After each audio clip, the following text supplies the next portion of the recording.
When Jack Turner pulled those twin girls from a burning school bus that October morning, he thought he was just doing what any decent person would do. He had no idea that their mother, standing in the smoke-filled chaos, tears streaming down her face, would recognize him.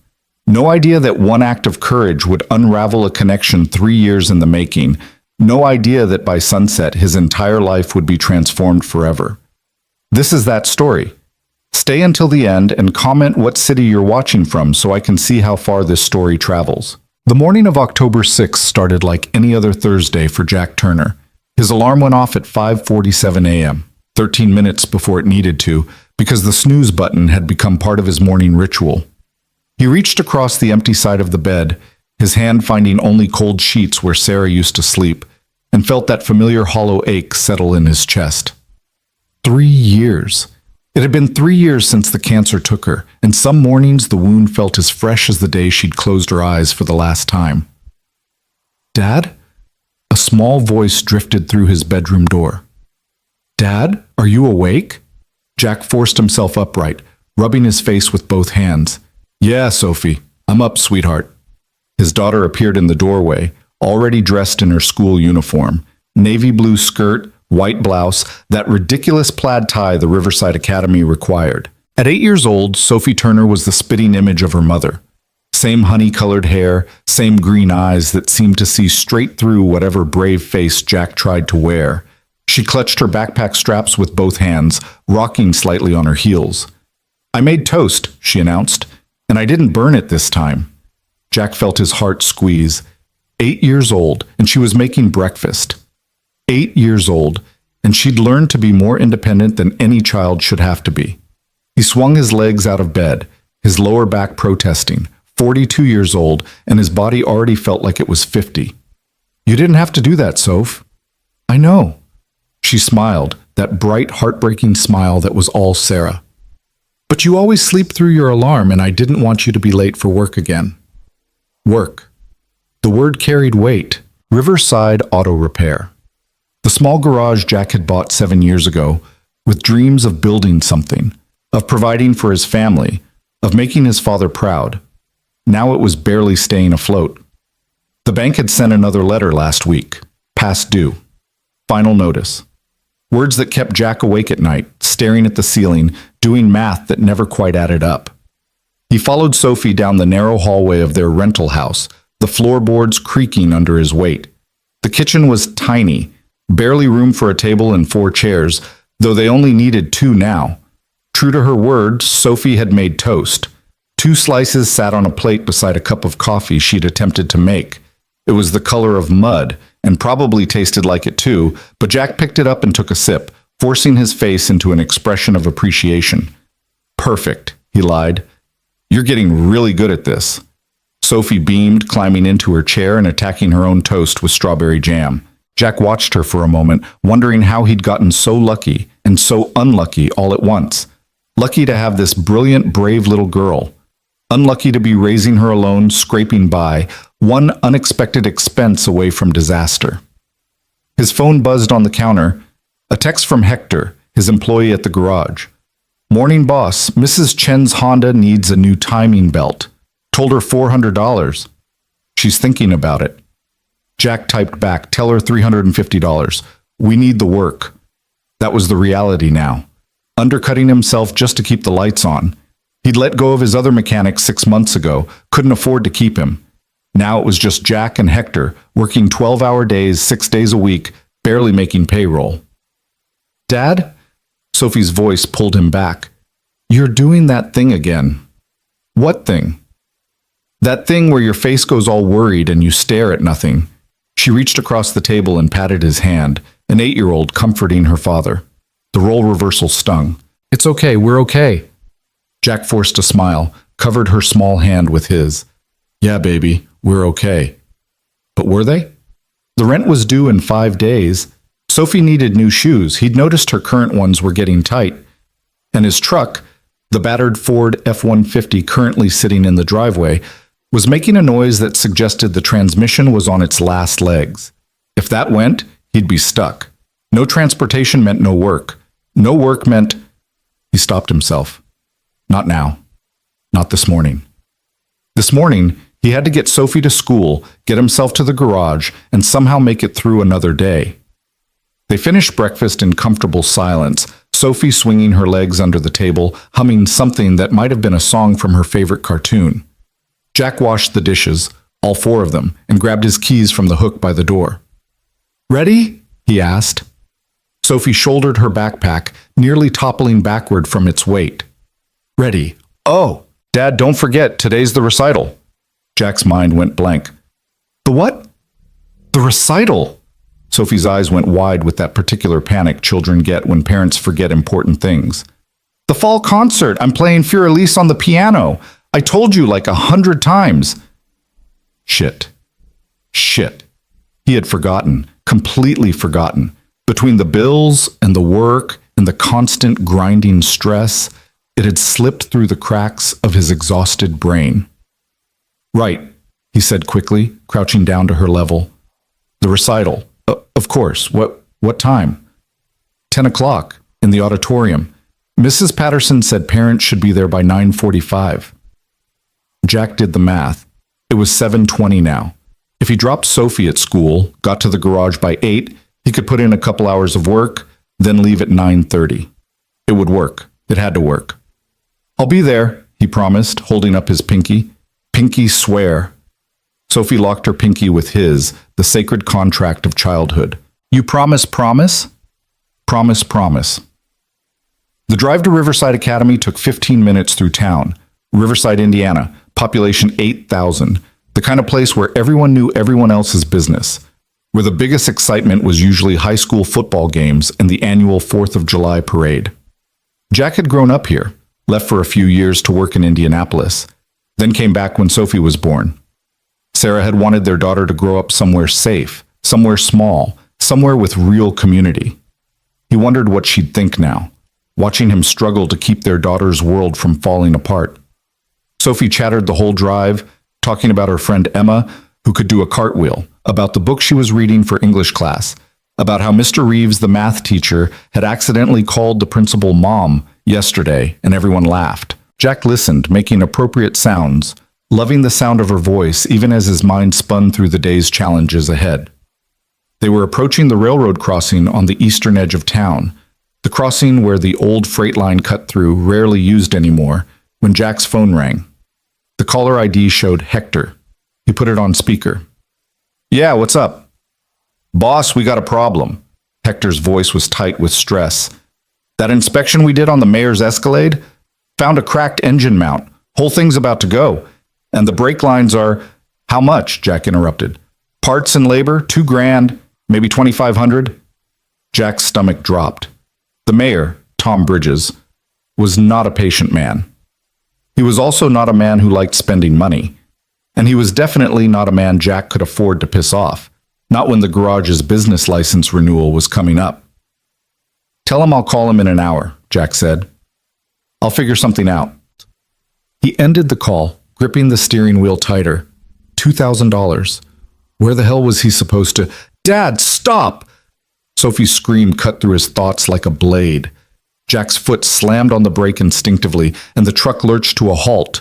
They were at the crossing. The barriers were up, no train in sight, but Sophie was pointing, her face white with terror. "Dad, look!" That's when Jack saw it. A school bus, one of the big yellow buses that ferried kids from the northern farms into town, was barreling toward the intersection from the perpendicular road. But something was wrong, terribly wrong. The bus was moving too fast, weaving slightly, and as Jack watched in mounting horror, it tried to make the turn onto the crossing road. It didn't make it. The bus tipped. Jack heard the screech of metal, the explosive bang of tires blowing, and then the entire vehicle rolled onto its side with a crash that seemed to shake the earth. It slid across the asphalt like a wounded animal, sparks flying from the grinding metal, and came to rest half in the ditch, half on the road. For one suspended second, there was silence. Then the screaming started. "Stay here!" Jack barked at Sophie, already throwing open his door. "Stay in the truck, you hear me? Don't move!" He was running before his brain fully caught up with his body. His volunteer firefighter training, 6 years of Thursday night sessions at the station, The certification he'd earned more as a community service than anything else kicked in like muscle memory. The bus lay on its driver's side, windows shattered, the yellow paint scraped and dented. Black smoke was beginning to curl from the engine compartment, not thick yet, but growing fast. Jack's stomach went cold. He'd seen enough vehicle fires to know what came next. Flame. Help! A voice from inside the bus, young, terrified. Help us, please! Jack reached the bus, his boots crunching on broken glass. Through the shattered windshield, he could see the driver slumped over the wheel, blood on his face. Behind him, in the cabin, chaos.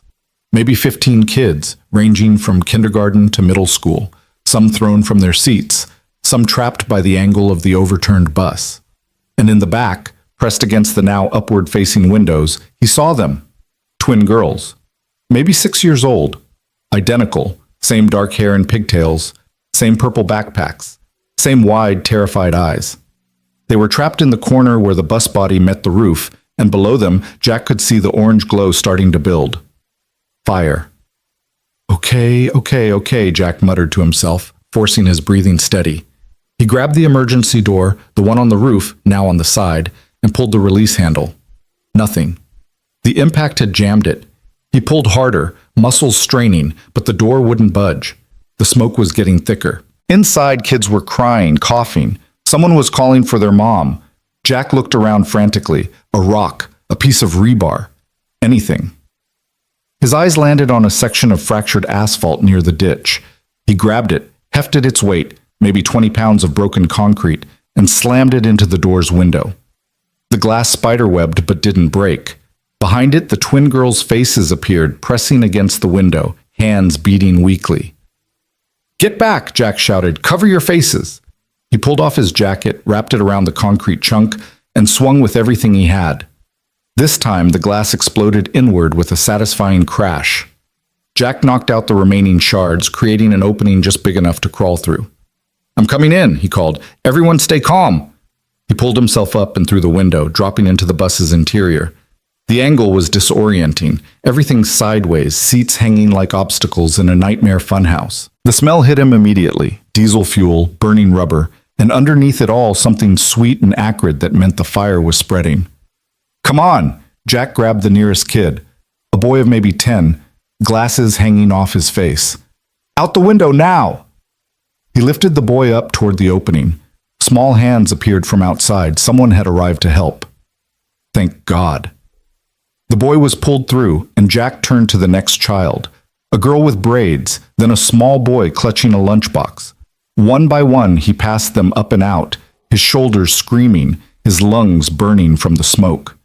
Behind him, toward the back of the bus, the orange glow was brighter now. Flames were visible, licking up from the engine compartment through the buckled floor. "Almost there!" someone outside was shouting. "Keep going!" Jack grabbed another kid, then another. His eyes were streaming, his throat raw. How many were left? He couldn't tell through the smoke. He just kept moving, kept lifting, kept... A small hand grabbed his arm. One of the twins. Up close, Jack could see the terror in her face, the tears cutting tracks through the soot on her cheeks. Her voice was a whisper. "My sister." Jack looked past her. The other twin was trapped. A section of the bus's roof had buckled in the crash, pinning one of the overturned seats, which had caught her backpack. She was pulling frantically, but the angle and her size meant she couldn't generate enough force to break free. And the fire was right below her, flames now visible through the floor panels, heat radiating up in waves. "Okay, sweetheart, I got her." Jack pushed the first twin toward the window. "You climb up, right now. Go!" She hesitated, looking back at her sister. "But now!" Jack's command voice, the one he'd learned from his father, the one that brooked no argument, and the girl obeyed, scrambling toward the opening. Jack turned to the trapped twin. The fire was maybe 6 feet away, spreading fast along spilled diesel fuel.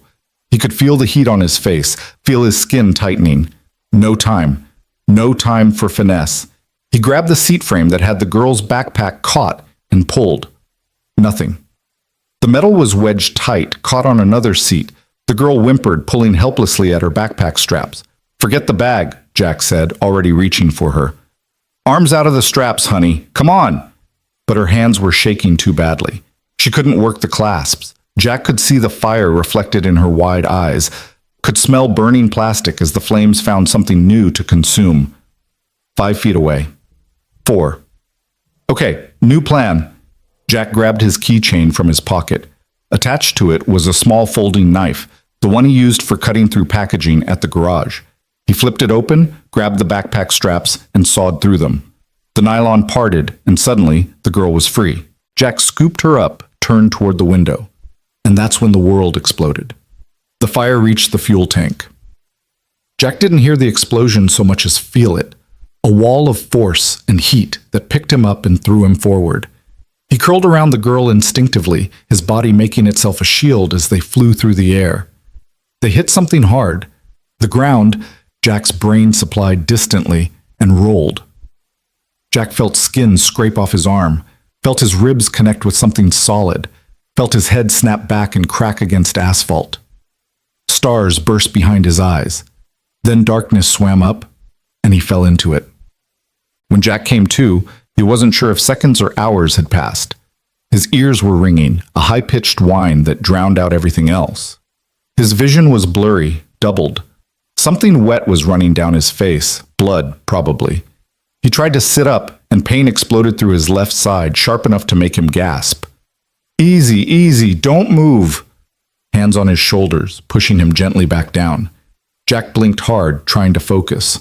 A face appeared above him, someone he didn't recognize, a woman in a green shirt.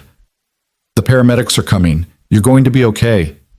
The girl, Jack managed, his voice coming out as a croak. The twin, she's okay. You got her out.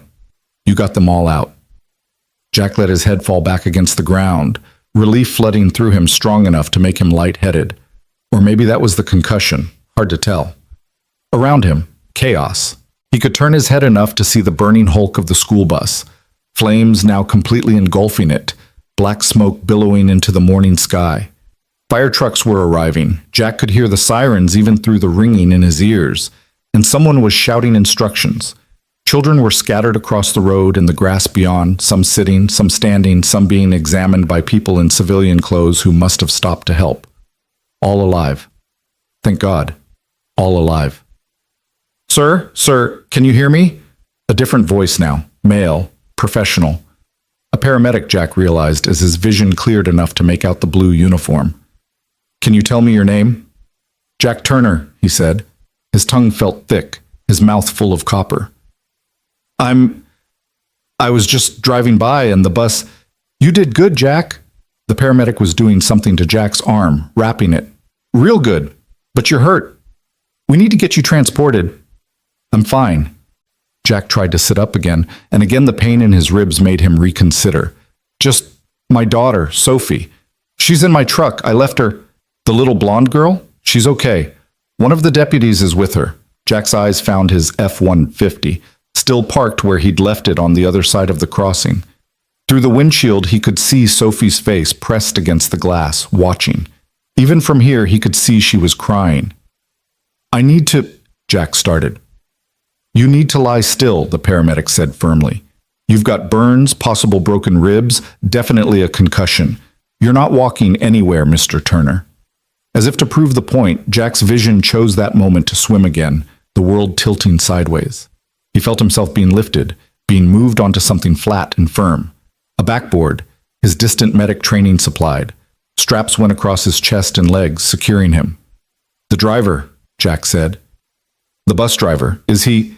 Being transported to County General. He had a seizure, we think. That's what caused the crash. The paramedic's face appeared above Jack again, shining a light in his eyes. Jack winced. Follow my finger. Good. Other eye. Good. The stretcher was moving now, being wheeled toward an ambulance.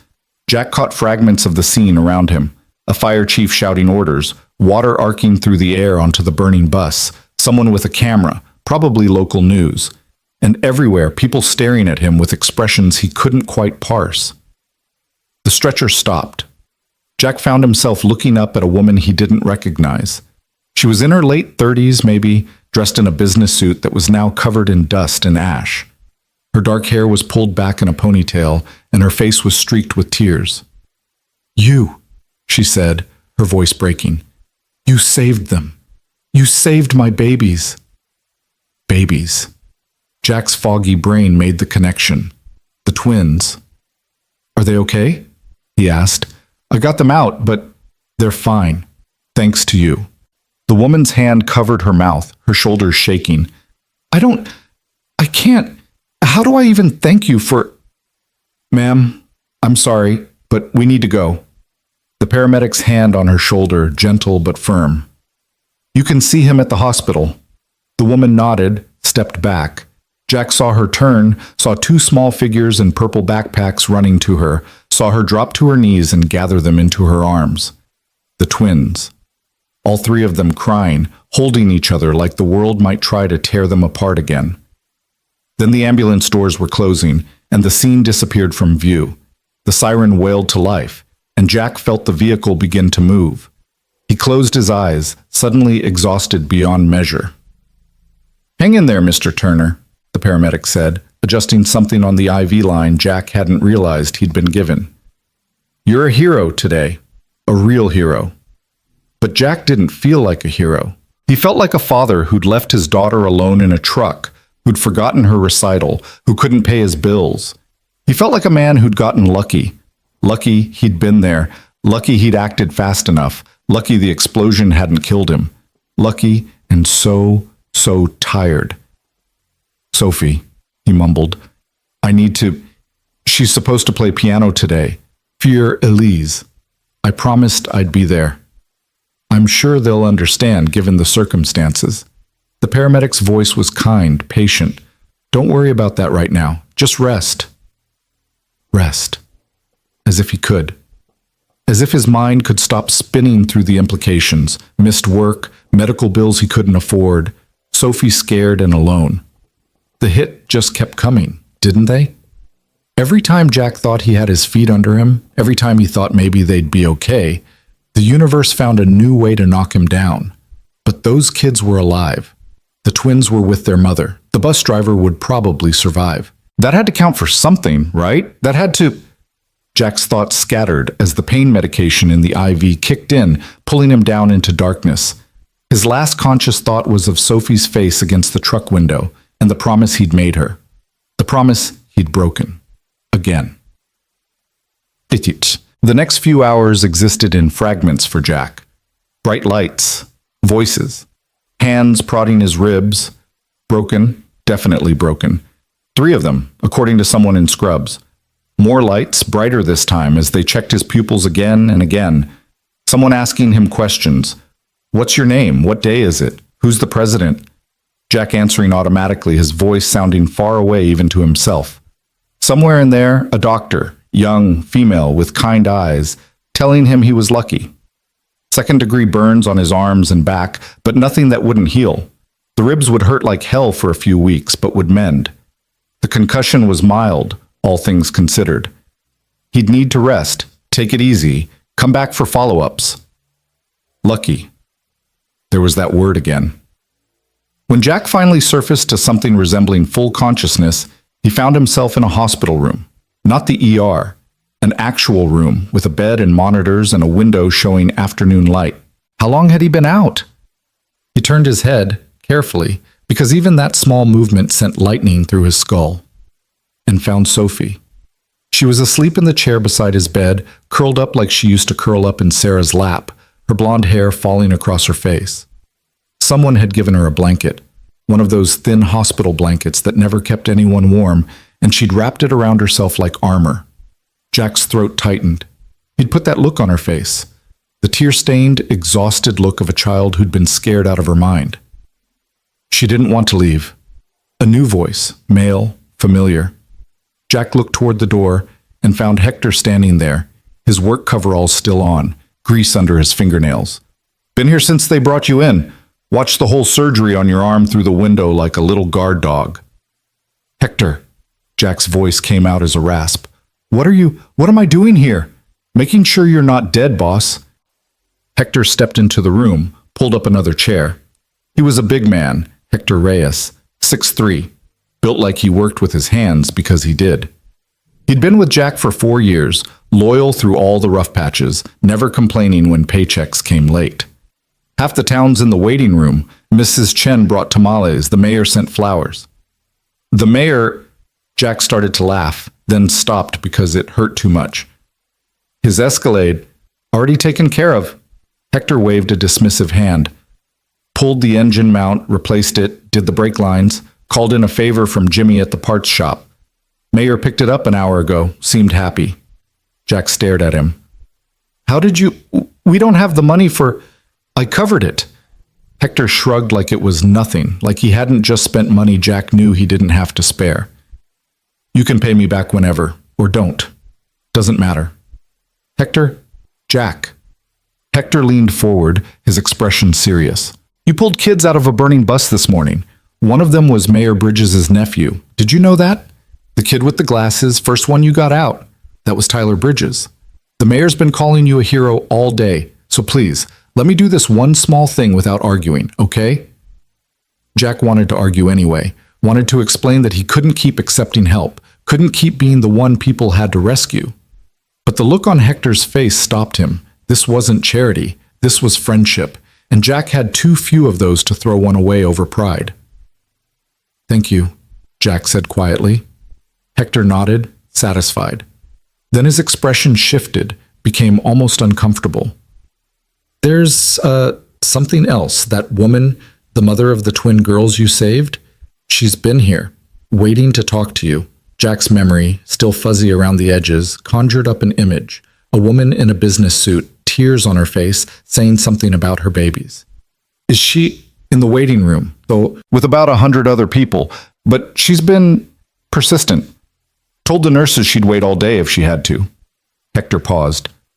She's got security with her, like actual bodyguards. And she arrived in a car that costs more than your garage, so I'm thinking maybe she's somebody? Before Jack could process this, Sophie stirred. Her eyes opened, and for a moment she looked confused, disoriented. Then she saw Jack awake and watching her, and her face crumpled. Dad! She launched herself from the chair onto the bed, and Jack bit back a groan as her weight hit his broken ribs. But he wrapped his arms around her anyway, pulled her close despite the pain, because this was his daughter, and she'd been terrified, and that mattered more than a few broken bones. I'm okay, Soph, he whispered into her hair. I'm okay, baby. I'm sorry I scared you. You jumped into a fire, Sophie said, her voice muffled against his hospital gown. You jumped into a fire and then it exploded and I thought, shh, I'm okay. Look. Jack held her back slightly so she could see his face. I'm fine. Just some bumps and bruises. I'll be home tomorrow probably. The doctor said 3 days minimum, Hector interjected. Observation for the concussion. Sophie pulled back, wiping her eyes with the back of her hand. I saw the whole thing. You were so brave, Dad. You saved all those kids. I was just doing what anyone would. No. Sophie's voice was firm, surprisingly adult. Not anyone. You. You did that. She paused, then added quietly, Mom would be proud. And there it was, the knife straight to Jack's heart. Sarah would be proud. Sarah, who'd made Jack promise on her deathbed to take care of their daughter, to keep her safe, to give her a good life. Sarah, who'd believed Jack was capable of more than he believed himself. Yeah, Jack managed. Yeah, she would be. A knock at the door interrupted them. A nurse poked her head in, not the young one from before, but an older woman with graying hair and a no-nonsense expression. Mr. Turner, you have a visitor. She's been quite insistent. The nurse's tone suggested she'd been dealing with quite insistent for several hours now. Are you up for company? Jack looked at Hector, who shrugged. At Sophie, who was watching him with those green eyes so like her mother's. Then he nodded. Sure. Send her in. The nurse disappeared, and a moment later the woman from the crash site entered. Up close, cleaned up, she was striking. Not beautiful in a magazine way, but handsome, with strong features and dark eyes that held intelligence and something Jack couldn't quite name. Exhaustion, maybe. Or relief. She was still in the suit, though she'd ditched the jacket. Behind her, just visible through the doorway, Jack could see what Hector had meant. 2 men in dark clothes, professional, alert. Security. The woman stopped inside the door, seeming suddenly uncertain. Her eyes went from Jack to Sophie to Hector, then back to Jack. "Mr. Turner," she said, "I'm sorry to intrude. I know you need rest, but I—" Her voice caught. "I had to see you, had to thank you properly." "You already thanked me," Jack said, at the crash. "It's okay, really. I'm just glad the girls are all right." "They're perfect, thanks to you." The woman took a step closer, then seemed to think better of it, maintaining her distance. "The doctors checked them over completely. Not a scratch. Emma, she's the one you saved first. She wants to meet you again when you're feeling better. Ellie, the one who was trapped, she hasn't stopped talking about the brave man who cut her free." Jack felt his face heat. Anyone would have—" "Please don't say that." The woman's voice was sharp enough to surprise him. "Don't diminish what you did. You risked your life. The fire chief told me that if you'd been 5 seconds slower, if you'd hesitated even a moment, both of my daughters would have—" She stopped, unable to finish the sentence. An uncomfortable silence fell. Sophie had gone very still beside Jack, watching the exchange with wide eyes. Hector had the look of a man trying to become invisible through sheer willpower. The woman took a breath, visibly composing herself. When she spoke again, her voice was steadier. "I'm Rachel Myers." She said it like it should mean something. Jack searched his tired brain but came up empty. "I'm sorry, should I—" "No reason you should know me," Rachel said quickly. "But I—" She paused, seemed to make a decision. "Do you remember, about 3 years ago, working on a car late at night? A black Lexus broken down on Highway 52? Jack frowned. 3 years ago. So much had happened 3 years ago. Sarah's final decline, the funeral, the impossible blur of grief and single parenthood. But yes, now that she mentioned it, there was something. A late-night call, a stranded motorist, a woman whose car had died in the middle of nowhere. "Maybe," he said. "I get a lot of late-night calls." It was in December, 2 days before Christmas. I was driving back from Chicago. My father had just died, and I was trying to get home to my daughters. Rachel's eyes were locked on Jack's now, intense. My car died. Just died. Middle of the highway, 9 o'clock at night, in the middle of nowhere. I called every garage, every tow service. Everyone said they couldn't get to me until morning. The memory was coming back now, fuzzy but real. Jack remembered the call, remembered the desperation in the woman's voice, remembered thinking about Sarah at home, sick, but insisting he go help. "You came," Rachel continued, "in your truck, with your tools. You spent 2 hours in the freezing cold fixing my car. The fuel pump, you said. And when I asked what I owed you—" Her voice broke again. "You said, 'Nothing. Merry Christmas. Just get home safe to your family.'" Jack did remember now. Remembered the woman's shock, her attempts to insist on paying. Remembered driving home thinking about how Sarah would have been proud of him for helping. How she'd always said that kindness was the only thing that really mattered in the end. "I couldn't accept money for that," Jack said. "Not right before Christmas. Not from someone who just lost their father. And today, you saved my children's lives." Rachel's hands were clasped in front of her, knuckles white. 3 years ago, you got me home to them when no one else would help. Today, you made sure I still have them to go home to. Do you understand what that means? Do you understand that I owe you everything?" "You don't owe me anything," Jack said, starting to feel uncomfortable with the intensity of her gratitude. "Really, I was just being who you are." Rachel smiled, though tears were streaming down her face now. "Just being a good man who helps people, but Mr. Turner, Jack, some of us don't forget that.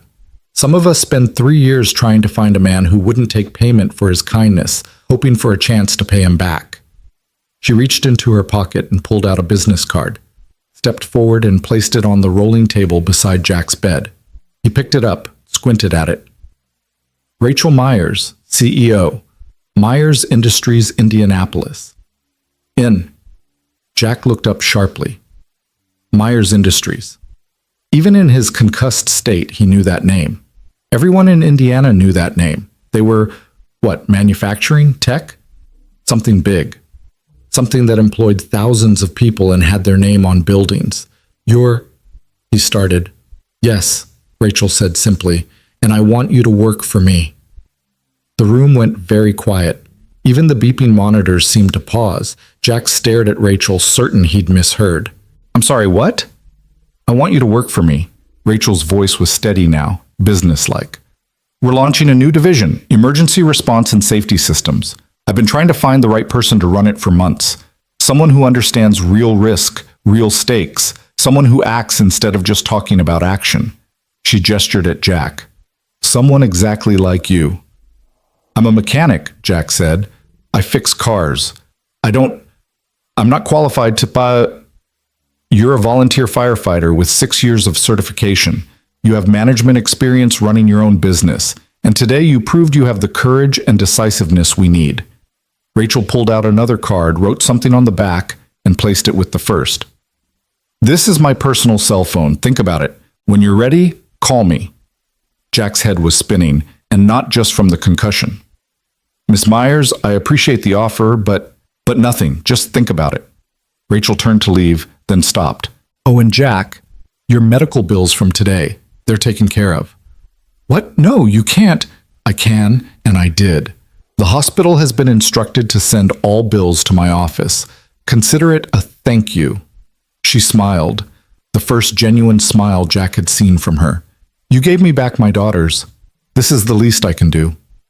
And then she was gone, her security detail falling in behind her, leaving Jack staring at 2 business cards and trying to process what had just happened. Did that just happen? Hector asked, breaking the silence. Did a billionaire just offer you a job? I think so, Jack said faintly. Sophie was staring at the cards like they might explode. Dad? What does this mean? What did it mean? Jack's exhausted brain tried to work through it. A job. A real job, with what was probably a real salary. Medical bills paid. A future that didn't involve barely scraping by, month after month. Always one disaster away from losing everything. A chance. I don't know, Soph, Jack said honestly. I really don't know.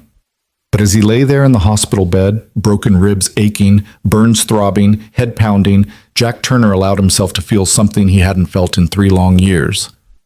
Hope. The hospital discharged Jack 3 days later, against his protests that he was fine after day 1. The doctors insisted on monitoring his concussion, running tests that all came back normal but cost money Jack didn't want to think about, except Rachel Myers had already paid for everything. That fact sat uncomfortably in Jack's chest, a weight he couldn't quite process. He wasn't used to accepting help, wasn't used to anyone swooping in to fix his problems. Sophie had stayed with Mrs. Chen during those 3 days, their elderly neighbor who'd known Sarah and had a soft spot for Sophie. When Jack finally walked through his front door, moving stiffly, his ribs wrapped tight, his arms bandaged, he found his house transformed. The lawn had been mowed. Someone had fixed the loose board on the porch steps. Inside, the refrigerator was stocked with casseroles and covered dishes, sticky notes attached with names he recognized from around town. The Johnsons, the Patels, the Rodriguez family. Everyone wanted to help, Sophie explained, hovering near him like she was afraid he might collapse. Mrs. Chen organized it. She said heroes deserve to come home to a clean house. Jack didn't feel like a hero. He felt like a man with broken ribs who'd gotten lucky, who'd done what anyone with a pulse and a conscience would do. But Sophie was looking at him with such pride, such fierce love, that he just pulled her into a careful hug and said, "That was really nice of them." That first week back was strange. People recognized Jack everywhere he went, at the grocery store, the gas station, even at Sophie's school when he dropped her off. They'd stop him, shake his hand, thank him for what he'd done. The local paper had run a front-page story. Local mechanic saves 15 children from burning bus. They'd used an old photo of Jack from the volunteer fire department, and he looked younger in it, less worn down by life. Hector ran the garage solo while Jack recovered, refusing to accept any argument. Doctor said no heavy lifting for 3 weeks, Hector had said firmly. So you're staying home. I've got this. But staying home meant Jack had time to think. Time to look at those 2 business cards Rachel Myers had left, still sitting on his kitchen counter where he'd placed them after coming home. Time to wonder if the offer had been real or just gratitude talking, something she'd forget about as soon as the adrenaline faded. On the 8th day after the accident, Jack's phone rang. Unknown number. Hello? Mr. Turner, this is Caroline Fletcher, assistant to Ms. Rachel Myers. The voice was professional, clipped, efficient. Ms. Myers wanted me to follow up regarding her employment offer. Would you be available for a meeting this Friday at 10 a.m. at our Indianapolis headquarters? Jack's heart rate kicked up, so it was real.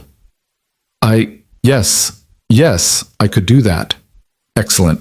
I'll email you the details and arrange for a car to pick you up. A car? No, that's not necessary. I can drive myself. Ms. Myers insists. The address is being sent to your email now. We'll see you Friday, Mr. Turner. She hung up before Jack could protest further. He stared at his phone, feeling like he'd been swept up in a current he couldn't control. A car. A meeting at headquarters. This was real. This was actually happening. Sophie found him still staring at his phone 20 minutes later. Dad? You okay? I have a job interview, Jack said, the words sounding surreal even as he spoke them. Friday, in Indianapolis. Sophie's eyes went wide. With the lady? The one whose kids you saved? Yeah, with Rachel Myers. Are you going to say yes? Sophie climbed onto the chair across from him, swinging her legs. If she offers you a job, I mean? Jack didn't know how to answer that. The smart thing, the safe thing, would be to say yes immediately. A stable job with benefits, a real salary, maybe even health insurance that didn't cost half his income. It was everything he'd been struggling toward for 3 years. But it also meant leaving the garage. The garage he'd built, the business that had been his dream, the place where he'd worked alongside Sarah in the early days, where she'd kept the books and answered phones while pregnant with Sophie. Letting it go felt like letting go of her all over again. I don't know, baby, Jack said honestly. It's complicated. Sophie was quiet for a moment, her expression thoughtful in that way that made her seem older than 8. Mom would want you to be happy, she finally said. She told me that before she died. She said the most important thing was that we were happy. Jack's throat tightened. She said that? Yeah, when you weren't in the room. Sophie's voice got very small. She said sometimes being happy means letting go of things that hurt, even if you love them. The wisdom of it hit Jack like a physical blow. Sarah had known. Of course she'd known.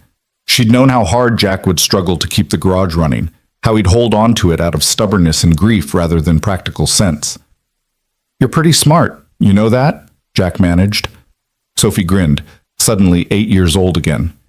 I get it from you.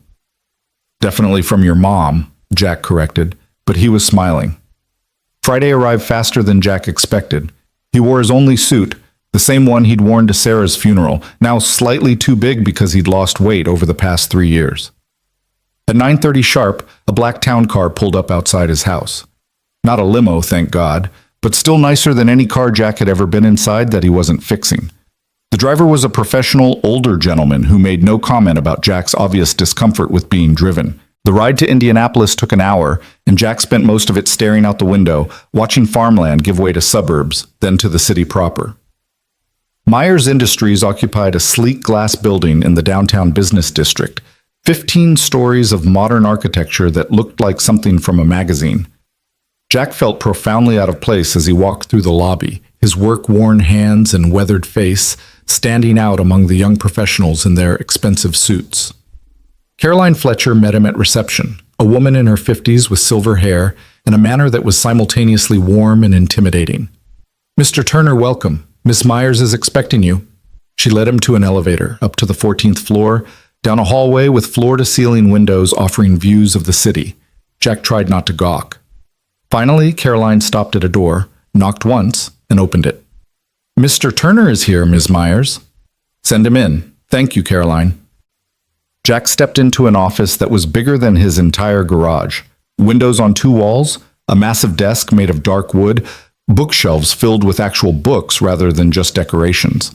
And behind the desk, Rachel Myers, looking every inch the CEO in a charcoal suit, her dark hair pulled back, her expression professionally neutral. But when she saw Jack, her face softened into a genuine smile. Jack, thank you for coming. She stood, came around the desk to shake his hand. How are you feeling? The ribs healing okay? Getting there, Jack said. Still sore, but better. Good. Sit, please.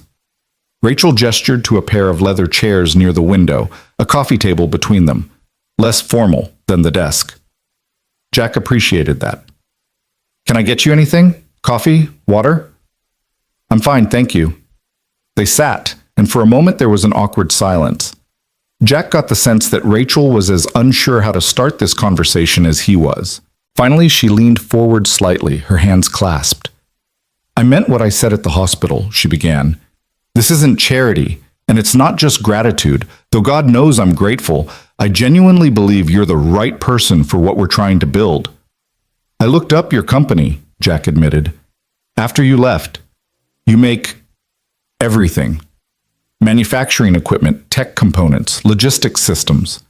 We do. We're diversified, which has its advantages. Rachel smiled slightly, but we've identified a gap in the market. Comprehensive emergency response systems. Not just equipment, but training, consultation, rapid response. We want to work with schools, municipalities, corporations. Teach them how to prepare for disasters, how to respond, how to save lives. And you want me to run this division? Jack couldn't keep the skepticism from his voice.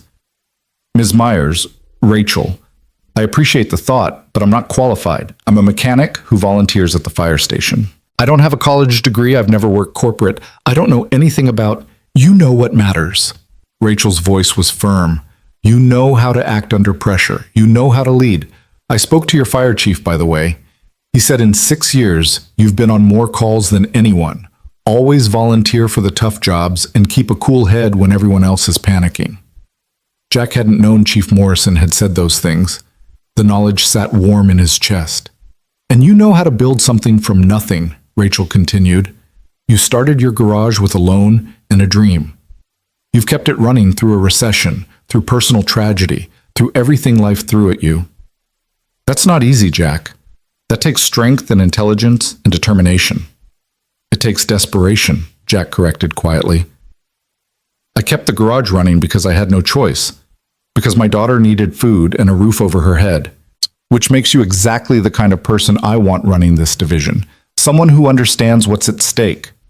Someone who knows that failure isn't an option. Rachel pulled a folder from the coffee table, handed it to Jack. This is the offer. Salary, benefits, everything. Look it over. Think about it. Jack opened the folder and his breath caught. The salary listed was more than 3 times what he made in a good year at the garage. Health insurance, full coverage, dental, vision, the works. A retirement plan, stock options, a company car. This is... Jack couldn't finish the sentence. It's what the position is worth, Rachel said simply. And Jack? The job is yours if you want it. No more interviews, no competition. I've made my decision.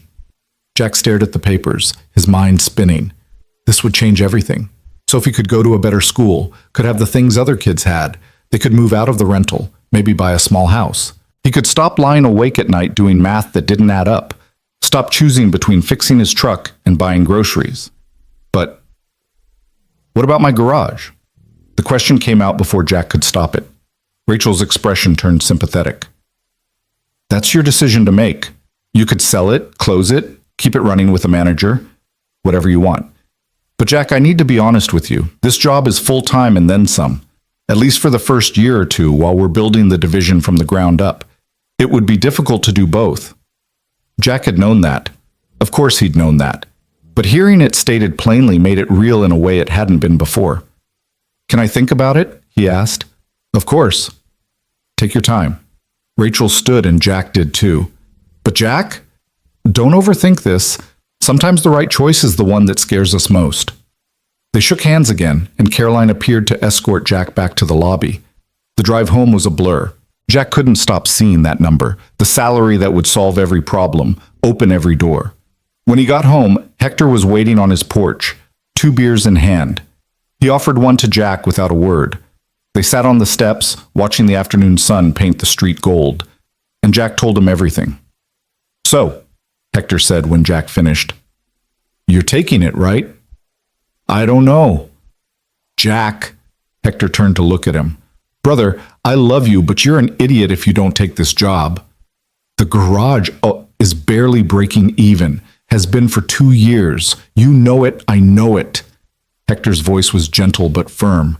You've been killing yourself trying to keep it alive, and I get it, man. I do. Sarah loved that place. But she's gone, Jack. She's not coming back. And keeping the garage won't bring her back. Jack flinched. It was the truth, brutal and hard, and Hector was the only person who could say it to him like that.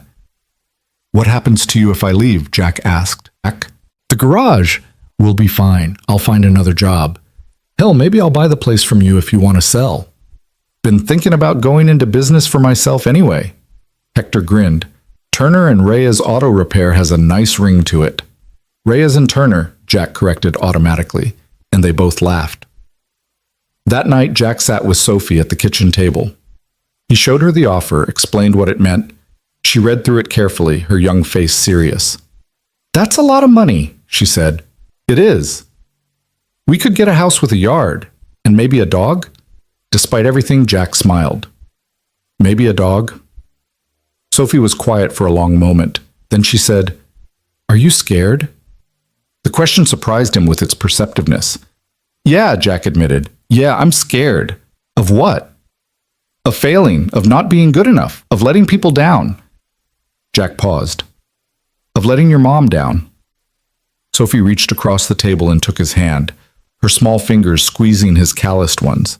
Dad, you could never let Mom down. She loved you. She thought you were the best person in the world. She was biased, Jack said, his voice rough. She was right. Sophie's green eyes, Sarah's eyes, were fierce. And I think you should take the job. I think you should do something that makes you happy instead of something that makes you sad. The garage doesn't make me sad. Yes, it does. I see your face when you come home. I hear you worrying about money. Sophie's voice cracked slightly. I don't want you to be sad anymore, Dad. I want you to be happy, even if it means letting go. And there it was again. That wisdom beyond her years, that understanding that shouldn't exist in an 8-year-old but did because she'd lost her mother and grown up too fast. Jack pulled his daughter into his arms, held her tight despite his aching ribs. When did you get so smart? I told you. I get it from you. That night, after Sophie was asleep, Jack sat alone in the dark kitchen. He thought about Sarah, about the dreams they'd had, about the life they'd planned. He thought about the garage, about every hour he'd put into it, every car he'd fixed, every customer he'd helped. And he thought about the future, Sophie's future, specifically. The opportunities this job could give her, the stability, the security, the chance at a life where she didn't have to worry about money, didn't have to see her father stressed and exhausted, didn't have to grow up too fast because there was no other choice. Jack picked up his phone, found Rachel Meyer's card, and dialed the number before he could change his mind. She answered on the second ring. Jack? I'll take the job, he said. If the offer's still open, I'll take it. There was a pause, then Rachel's voice came back warm with relief. It's open. Welcome to Myers Industries, Jack. After they hung up, Jack sat for a long time in the silence.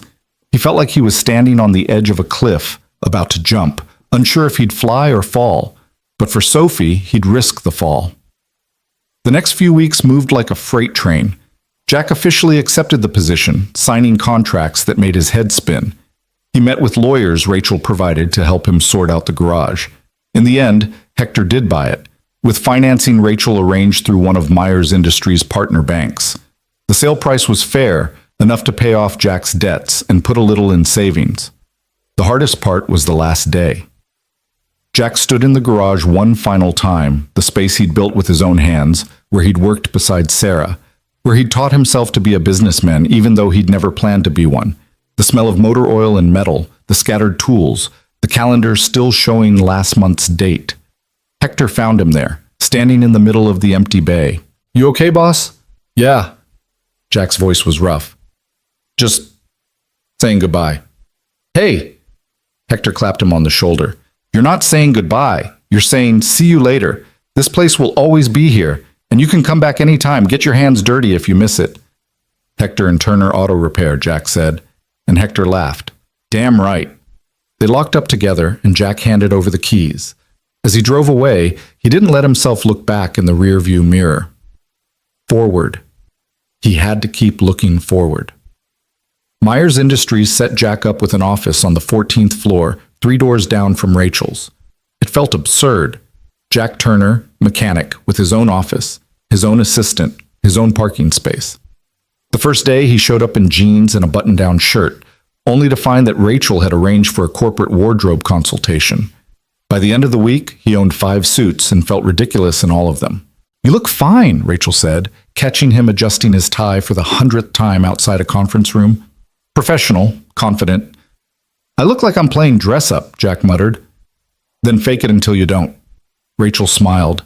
"That's what we all do, Jack. Every single person in this building is faking something. You just fake it better than most because you've actually done real things." The work was overwhelming at first.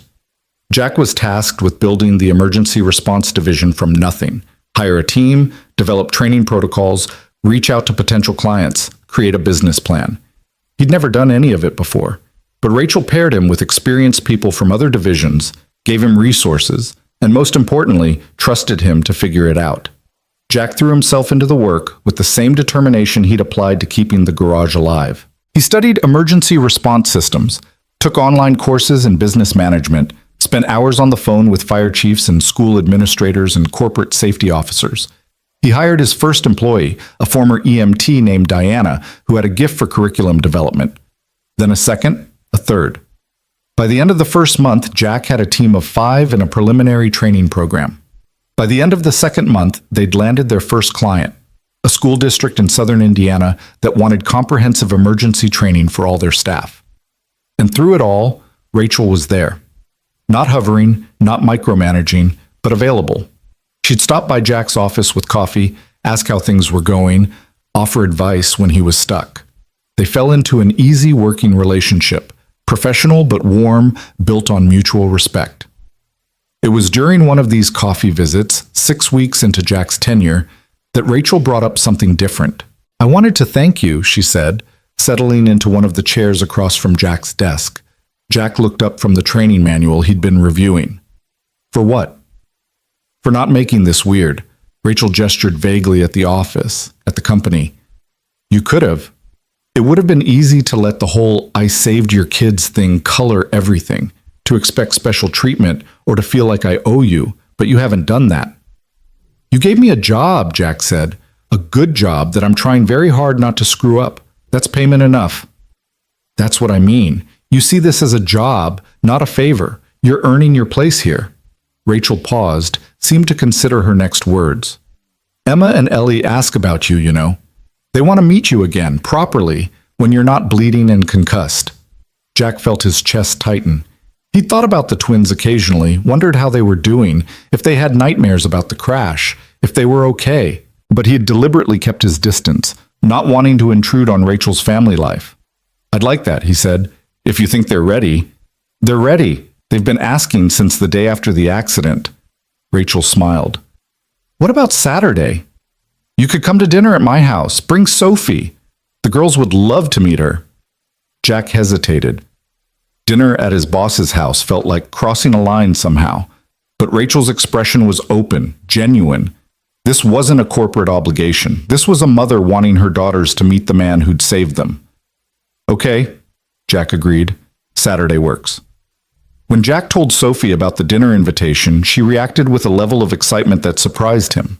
She insisted on wearing her best dress, spent an hour that Saturday afternoon making a card for the twins, and peppered Jack with questions during the entire drive to Rachel's house.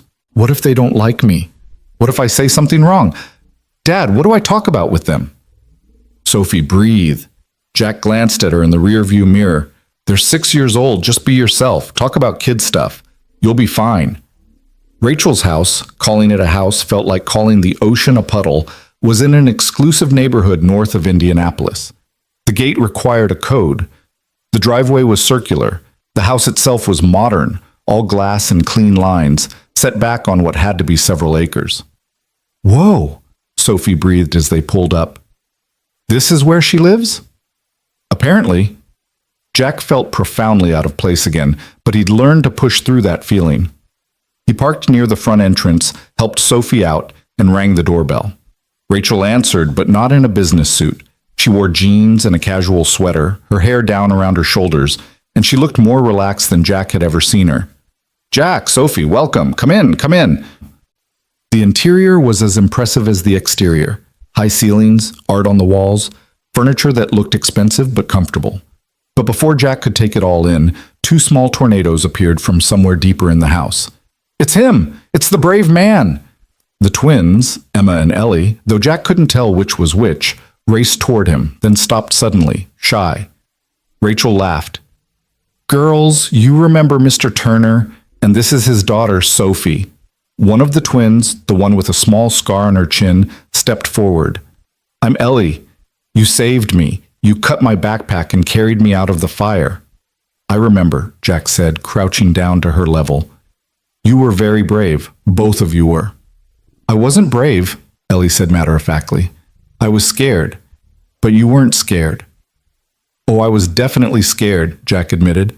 "But sometimes being brave means doing the right thing even when you're scared." The other twin, Emma, had approached Sophie, who stood slightly behind Jack. "I like your dress," Emma said. "Is that sparkly?" "A little bit." Sophie touched the fabric self-consciously. "My mom bought it for me, before. Emma's expression turned solemn. "Our first mom died too. We don't remember her much, but Rachel adopted us when we were 3, and she's our mom now." Jack glanced up at Rachel in surprise. She gave him a small, sad smile that explained volumes. "I didn't know," Jack said quietly as the girls led Sophie toward what appeared to be a playroom. "Why would you?"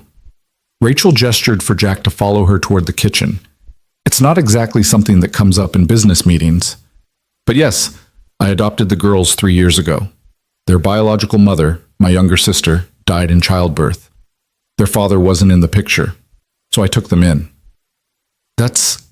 Jack struggled for words. "That's incredible. That's family." Rachel pulled wine glasses from a cabinet. "Red or white?" "Whatever you're having is fine." They moved to the back patio, more like a terrace, overlooking a pool and landscaped gardens. The evening was warm for October, the sun setting in shades of orange and gold. Rachel poured wine, and they sat in comfortable silence for a moment. "I was married once," Rachel said suddenly. "That's how I built the company. My husband and we started it together 15 years ago. He was the engineer, I was the business mind. We were going to change the world." Jack heard the past tense. "What happened?" "He left 6 years ago, when the company started really taking off. Turned out he couldn't handle me being the CEO, being the face of the business. His ego couldn't take it." Rachel's voice was matter-of-fact, but Jack could hear the old hurt underneath. "Divorced me, married his secretary. Cliché, right? And moved to California. I bought out his shares and kept building. I'm sorry." "Don't be, I'm not." Rachel smiled, but it didn't quite reach her eyes. "I learned something important, that I was stronger than I thought, that I could do it alone. And then my sister died, and I had Emma and Ellie, and suddenly I wasn't alone anymore. I had something to build for that mattered more than market share." Jack understood that. He'd felt the same way when Sophie was born, like suddenly everything he did had a point beyond himself. "That's why that night 3 years ago mattered so much," Rachel continued. "When you fixed my car, when you refused payment, I was driving home from burying my father, trying to get back to 2 traumatized 3-year-olds who'd just lost their mother. I was exhausted and heartbroken, and then my car died, and I thought—" She paused, blinking back tears. "I thought that was it. That the universe was telling me I couldn't do it, couldn't handle everything on my plate. And then you showed up. I was just— Don't say just doing what anyone would do." Rachel's voice was firm but kind. "Because most people wouldn't. Most people would have said it was too late, too cold, too much trouble. But you didn't. You came out in the middle of the night, fixed my car, and sent me home to my girls. You gave me hope that good people still existed." Jack didn't know what to say to that. He sipped his wine, watched the sun sink lower, and let Rachel's words settle into him. "And now you've done it again," Rachel said softly. "Given me my girls when I almost lost them. Do you understand why I wanted you here? Why I trust you with this division? It's not charity, Jack. It's recognition. You're the kind of person who makes the world better just by being in it. I'm just trying to do right by my daughter, Jack said. That's all I've ever tried to do. Exactly. Rachel clinked her glass against his. That's what makes you perfect for this job.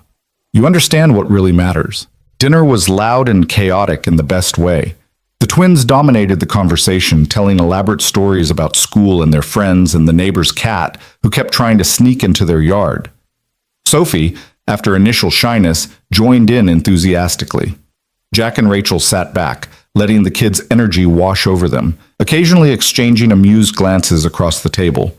After dinner, while the girls played in the other room, Rachel walked Jack to his car. The night had turned cool, stars appearing in the darkening sky. "Thank you for coming," Rachel said. "This meant a lot to the girls. To me, too." "Thank you for inviting us." Jack hesitated, then added, "Sophie hasn't been this happy in a while. Since her mom died, she's been quieter, more serious. But tonight she was just a kid again. Bring her back anytime. Emma and Ellie could use a friend, and honestly, so could I." Rachel smiled. "It gets lonely being a single parent. Even with all this," she gestured at the house, the grounds, the life she'd built. "Yeah," Jack agreed quietly. "It really does." They stood there for a moment, two people who'd found each other through tragedy and circumstance, building something that felt like the beginning of a real friendship. "See you Monday?" Rachel asked. "Bright and early." Jack opened his car door, called for Sophie. She came running, hugged all three Myers girls goodbye, and climbed into the car, chattering about everything they'd done. As Jack drove home, Sophie eventually fell quiet, staring out the window at the passing lights. Then, softly, she said, "I like them, Dad. Rachel and the girls. They're nice." "Yeah," Jack agreed. "They are." "Do you think Mom would like them too?" The question surprised Jack, but he considered it seriously. Sarah had always been a good judge of character, had valued kindness and authenticity above everything else. "Yeah, baby, I think she would." Sophie nodded, satisfied, and went back to watching the night roll by. And Jack, driving through the darkness toward home, felt something he hadn't felt in 3 long years, like maybe, just maybe, everything was going to be okay. The following Monday morning, Jack arrived at Myers Industries to find a crisis waiting on his desk. Diana, his lead trainer, was already in his office when he walked in, her usually calm face tight with stress. "We have a problem," she said without preamble. "Lincoln Elementary just called. They want to cancel the training contract." Jack set down his coffee, his good mood from the weekend evaporating. "What? Why? We're supposed to start their staff training next week." Their superintendent got cold feet, said the school board is questioning whether they need this level of emergency preparedness. They're worried about scaring the kids, and apparently some parents are upset about the whole thing. Diana handed him a printed email. "They want out of the contract." Jack scanned the email, his jaw tightening. Lincoln Elementary was their first major client, a district with 8 schools, over 3,000 students. Losing them would be a disaster, not just financially, but for the division's credibility. If their first client walked away, others would question whether Turner Emergency Services was worth the investment. "Get me Superintendent Wallace on the phone," Jack said, "and pull up everything we have on their current safety protocols. I need to know what they're working with now." Diana nodded and disappeared. Jack dropped into his chair, running both hands through his hair. This was exactly what he'd been afraid of when he took the job, that he wouldn't be good enough, wouldn't know how to handle the corporate side of things, would let Rachel down. 20 minutes later, Jack was on a video call with Superintendent Martha Wallace, a woman in her 60s with steel gray hair and an expression that suggested she'd heard every excuse and argument in existence. "Mr. Turner," she said coolly, "I appreciate you reaching out, but our decision is final. The board met Friday evening, and the consensus was that your services, while well-intentioned, are simply not necessary at this time. With all due respect, Superintendent Wallace, I disagree." Jack kept his voice steady, professional. "And I'd like to show you why. Can you give me 15 minutes? Just 15 minutes to walk you through what we're offering and why it matters." Wallace hesitated, then sighed. 15 minutes, Mr. Turner, but I'm not making any promises." Jack pulled up the presentation he and Diana had been refining for weeks. But instead of starting with statistics and training modules, he started with the truth. 3 months ago, I pulled 15 kids off a burning school bus, he said. You probably saw it on the news.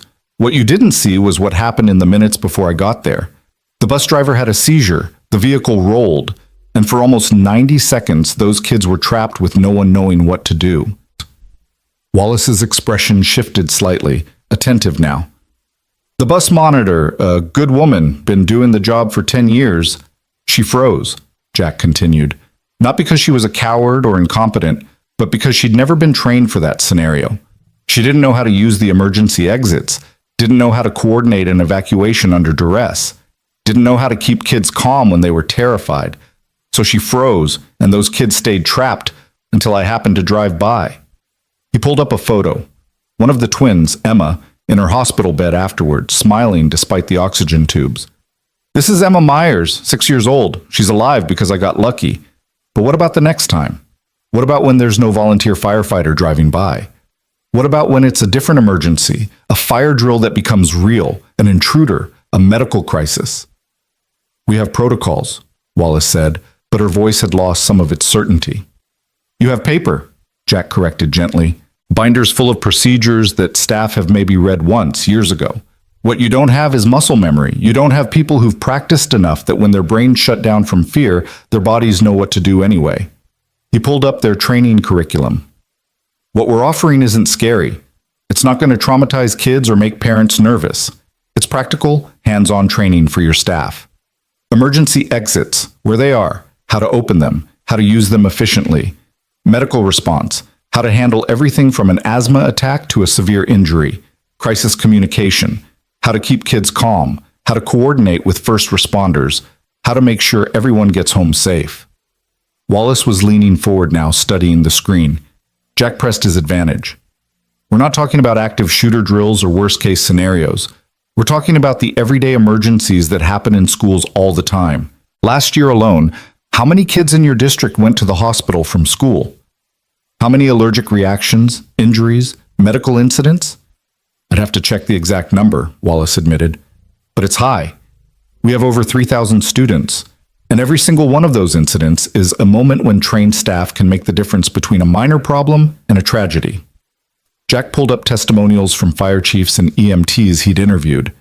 Your current protocols assume emergency services will arrive quickly, but in rural areas, response times can be 15, 20 minutes.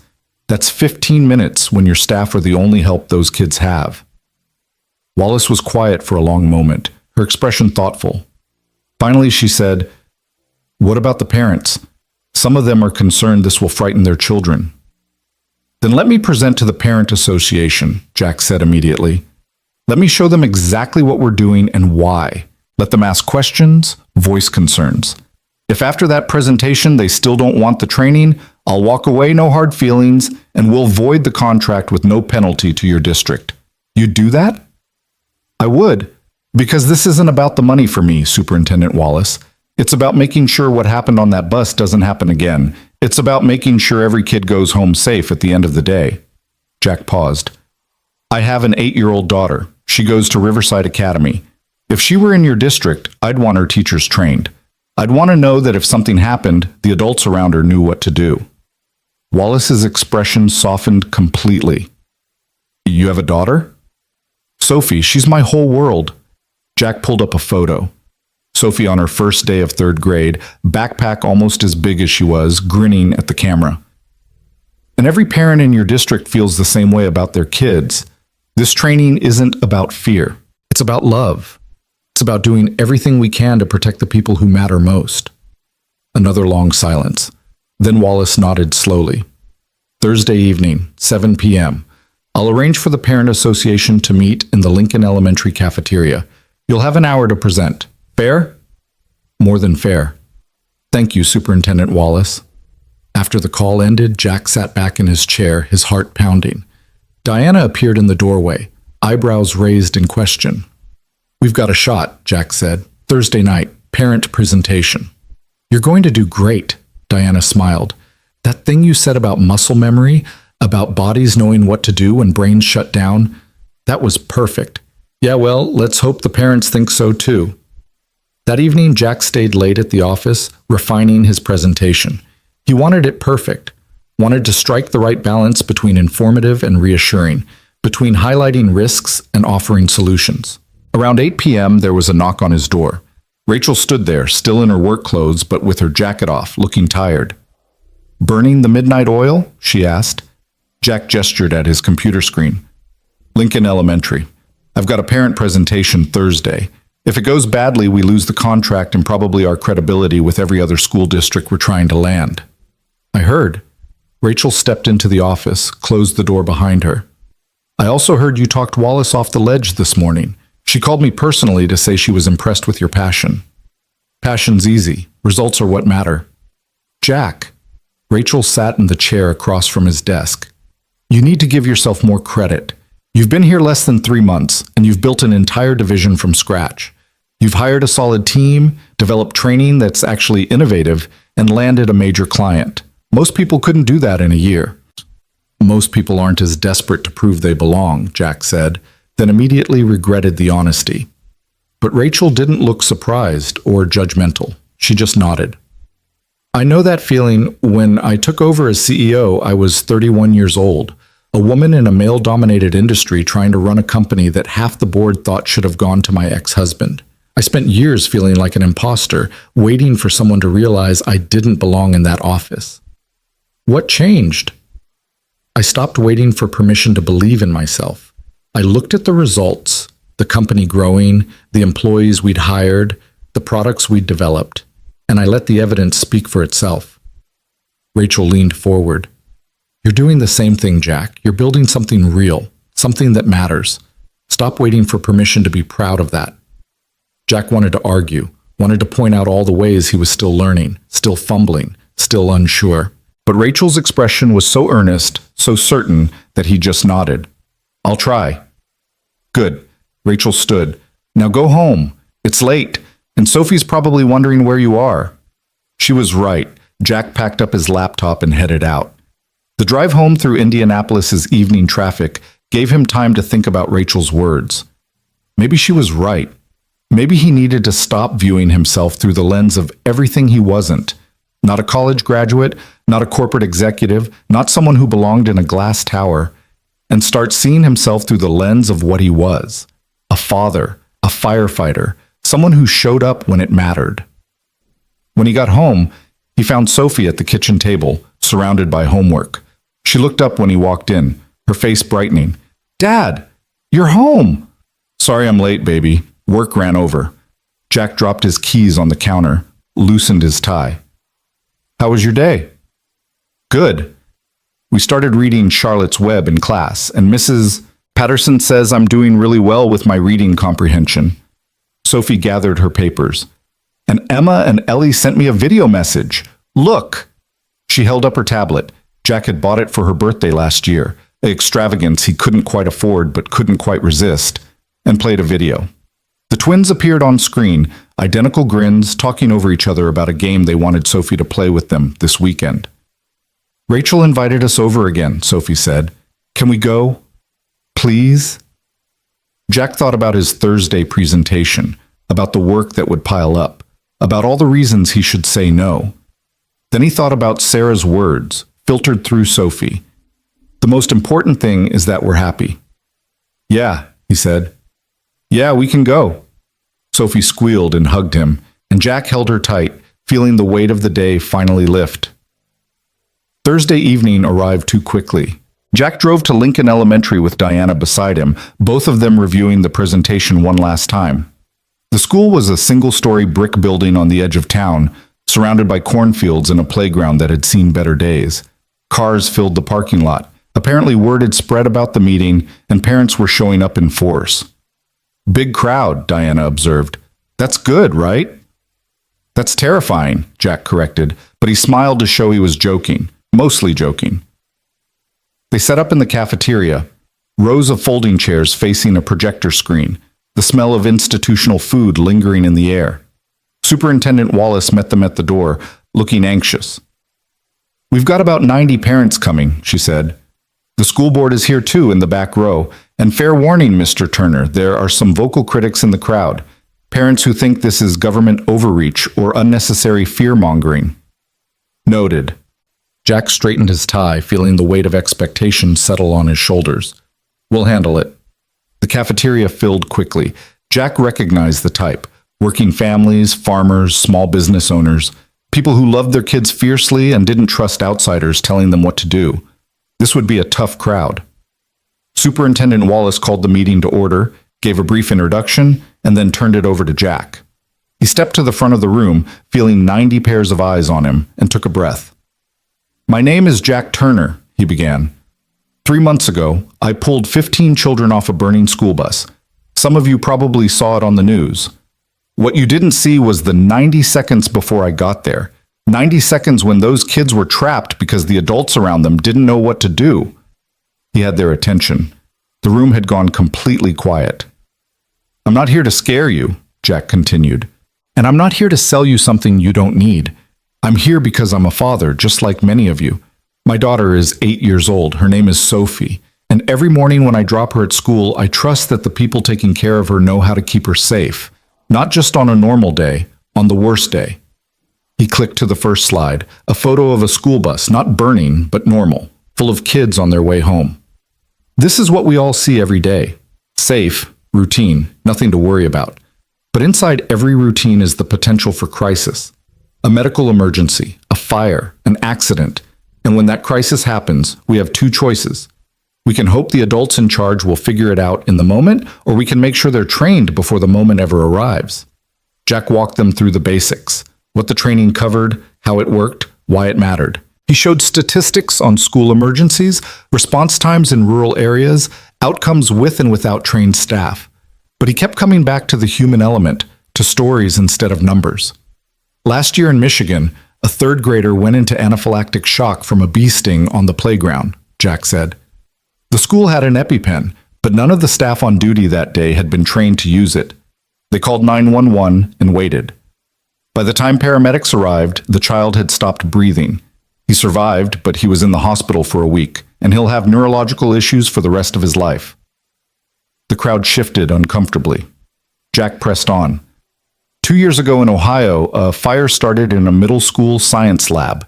The alarm went off, but in the chaos of evacuation, a special needs student got separated from his aide. Staff didn't realize he was missing until they were outside. He hid in a bathroom, terrified of the noise and confusion. Firefighters found him unconscious from smoke inhalation. He died 3 days later. This is exactly what I was afraid of, a voice called out from the back. A man stood, 30s, wearing a feed store cap, arms crossed defensively. You're trying to terrify us into buying your services. No, Jack said calmly. I'm telling you the truth. These things happen. Not often, thank God, but they do happen. And when they do, training makes the difference between a scary story and a tragedy. My kids are fine, the man insisted. Schools have been running for 100 years without this kind of thing. You're right, they have. Jack nodded. And for 100 years, kids have died in preventable accidents because adults didn't know what to do. We wear seatbelts now because we learned they save lives. We have fire extinguishers because we learned they prevent disasters. This is the same thing, learning from past tragedies to prevent future ones. Another parent stood, a woman this time, younger, holding a toddler on her hip. My daughter is in kindergarten here. She's already anxious about being away from me. If you start drilling them on emergencies, won't that make it worse? That's a fair concern, Jack said, and that's why we don't drill the kids. We train the staff. Your daughter won't know anything is different except that her teachers are more confident, more prepared. Kids pick up on adult anxiety. If the adults are calm and trained, kids feel safer, not more scared. He clicked to a new slide, photos from a training session Diana had run last week with Myers Industries' internal security team. This is what our training looks like. It's practical, hands-on, focused on real scenarios. We're not teaching combat tactics or worst-case disasters. We're teaching how to use a fire extinguisher, how to perform CPR, how to coordinate an evacuation, how to communicate with emergency services. Basic skills that can save lives. And how much is this costing us? Another voice called out. The district's already broke. We can't afford fancy consultants. Superintendent Wallace stood. The cost is covered by a state safety grant that we've already been awarded. This training won't cost the district or taxpayers a single additional dollar. That shifted the mood in the room. Mutters of conversation, some nodding heads. Jack seized the moment. Look, I get it. You don't know me. You don't know if this is legitimate or just another person trying to profit off fear. So let me tell you who I am. Jack turned off the projector, stepped forward so nothing was between him and the crowd. I grew up in Riverside, 30 miles from here. Went to public schools just like your kids. My dad worked construction. My mom was a nurse. I became a mechanic because I liked working with my hands. Married my high school sweetheart, had a daughter, built a small business. He paused, the words catching in his throat. 3 years ago, my wife died of cancer. Left me with a little girl and a garage I could barely keep running. I was broke, exhausted, and barely holding it together. But I kept showing up because that's what you do when you're a parent. You show up. The room was silent now, completely focused on him. Answered questions. Diana demonstrated some of the training techniques, and by the end, even some of the skeptics were nodding along. When Superintendent Wallace called for a show of hands, who supported moving forward with the training, over 3/4 of the room raised their hands. Motion carries, Wallace said, looking relieved. Mr. Turner, it looks like we're moving forward with your program. Jack felt the tension drain from his shoulders, replaced by exhausted relief. They'd done it. They'd saved the contract and, more importantly, made a real case for why this work mattered. After the meeting, parents came up to shake Jack's hand, to thank him, to share their own stories of emergencies and close calls. The man in the feed store cap, Tom, his name turned out to be, approached last, looking embarrassed. I was rough on you earlier, Tom said, but I heard what you said about your wife, and I just wanted to say, I'm sorry. Lost my brother in a farm accident a few years back. Probably wouldn't have happened if someone had known proper safety protocols. I'm sorry for your loss, Jack said, shaking his hand, and thank you for keeping me honest. We need questions like yours to make sure we're doing this right. Tom nodded, satisfied, and left. Diana appeared at Jack's elbow, grinning. Boss, you were incredible.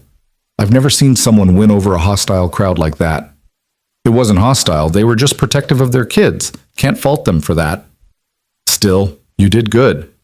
They packed up and drove back to Indianapolis, Diana chattering about how they should incorporate elements of tonight's presentation into their standard pitch. Jack listened with half his attention, the other half already thinking about Sophie, about getting home, about the weekend ahead.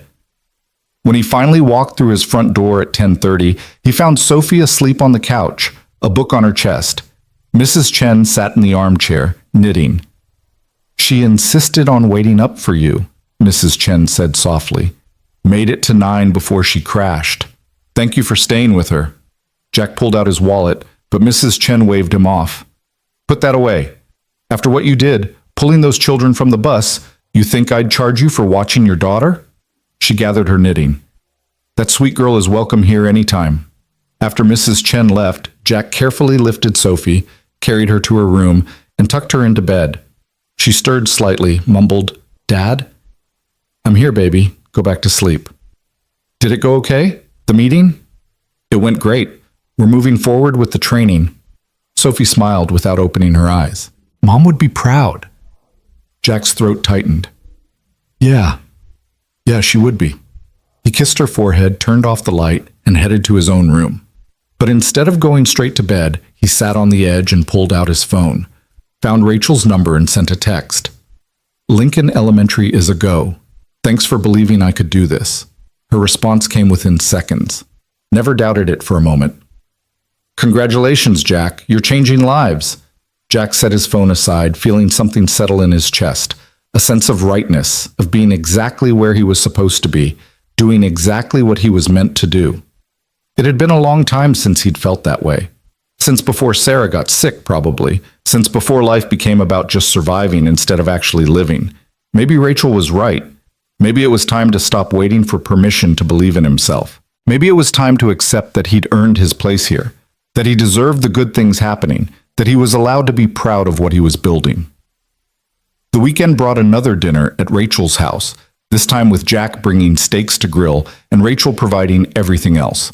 The The girls played in the pool while Jack manned the grill and Rachel brought out salad and sides. It felt domestic, comfortable, like something they'd been doing for years instead of weeks. Sophie's been asking if we can get a pool, Jack said, flipping a steak. I told her maybe someday when we have a yard bigger than a postage stamp. You're still in the rental? Rachel handed him a beer. Jack, with your salary, you could buy a house, a nice one. I know, I'm just... Jack paused, trying to find the words. It's the house we brought Sophie home to from the hospital, the house where Sarah lived. Moving feels like leaving her behind. Rachel was quiet for a moment. Can I tell you something? When my sister died, I kept her apartment for 2 years. Paid rent on a place I never visited. Just couldn't let it go. It had all her things, all these pieces of who she was, and I thought if I got rid of it, I'd be erasing her. What changed? Emma asked me why her mom didn't have any pictures in our house, and I realized I'd been so busy preserving a shrine no one visited that I'd forgotten to keep her memory alive where it mattered, with her daughters. Rachel met his eyes. Moving doesn't mean forgetting, Jack. It means making room for new memories while honoring the old ones. Jack absorbed this, turning it over in his mind. Is it that obvious I'm stuck? You're not stuck. You're healing. There's a difference. Rachel smiled gently. But maybe it's time for the next step in that healing. Before Jack could respond, Sophie's voice rang out. Dad, come swim with us. I didn't bring... Jack started. Pool house has spare suits in every size, Rachel interrupted. Go, have fun. The steaks can wait. So Jack found himself in borrowed swim trunks, jumping into the pool with 4 shrieking girls, playing Marco Polo and having chicken fights and forgetting, for a little while, about everything except the simple joy of being present. Sophie rode on his shoulders, laughing harder than he'd heard her laugh in months, and when he caught Rachel's eye across the pool, she was smiling at him with an expression he couldn't quite read, but that made something warm bloom in his chest. Later, after dinner, after the girls had exhausted themselves and were watching a movie inside, Jack and Rachel sat by the pool as the sun set. The evening had turned cool enough that Rachel had draped a blanket over her shoulders. Thank you for this, Jack said, for including us. It means a lot to Sophie. To me, too. You don't have to thank me. I like having you here. Rachel hesitated, then added, I like having friends who understand what it's like to be a single parent, to build something from nothing, to keep going when you want to quit. Is that what we are? Friends? I hope so. Rachel looked at him directly. Unless you only see me as your boss, in which case we should probably establish some boundaries. Jack considered this. Their relationship had evolved beyond simple employer-employee weeks ago. They had coffee together most mornings, talked about things that had nothing to do with work, shared pieces of their lives that went deeper than professional courtesy. And moments like this, sitting by the pool, talking in the gathering dark, felt like something more than business networking. No, he said, you're not just my boss. You're a friend, a good one. Rachel's smile was genuine, reaching her eyes. Good, because I could use more of those. They sat in comfortable silence, watching the last light fade from the sky. Jack thought about what Rachel had said earlier about moving, about making room for new memories. Maybe she was right. Maybe it was time to stop clinging to a house that held as much pain as it did love. Maybe it was time to build something new. I think I'm going to start looking at houses, he said suddenly. Nothing huge, but something with a yard. Maybe room for that dog Sophie keeps asking about. Rachel turned to him, eyebrows raised. Yeah? Yeah, you're right. Moving doesn't mean forgetting, and Sophie deserves a fresh start. Hell, maybe I do too. I know a good realtor. I'll send you her information. Of course you do, Jack said, but he was smiling. The following weeks blurred together in the best way possible. Jack's division continued to grow. They landed 2 more school districts and started preliminary talks with a hospital network about staff training. Diana hired 2 additional trainers, both former first responders with teaching experience. The office that had felt too big 3 months ago now felt almost cramped with activity and purpose. Jack started house hunting, and to his surprise, Sophie embraced it enthusiastically. They looked at places every weekend, Sophie taking notes in a little notebook about which ones had the best yards, which ones had big enough kitchens, which ones felt like home. Rachel's realtor was patient with them, never pushy, understanding that this was about more than square footage and school districts. They found it on a Saturday in early November, a 3-bedroom craftsman on the edge of town, with a fenced yard and an oak tree perfect for a tire swing. It needed work. The kitchen was outdated, the bathroom needed updating, but the bones were solid and the price was right. Sophie walked through it once, climbed the stairs to what would be her room, looked out the window at the yard and turned to Jack with shining eyes. "This one, Dad. This is the one." Jack felt it too.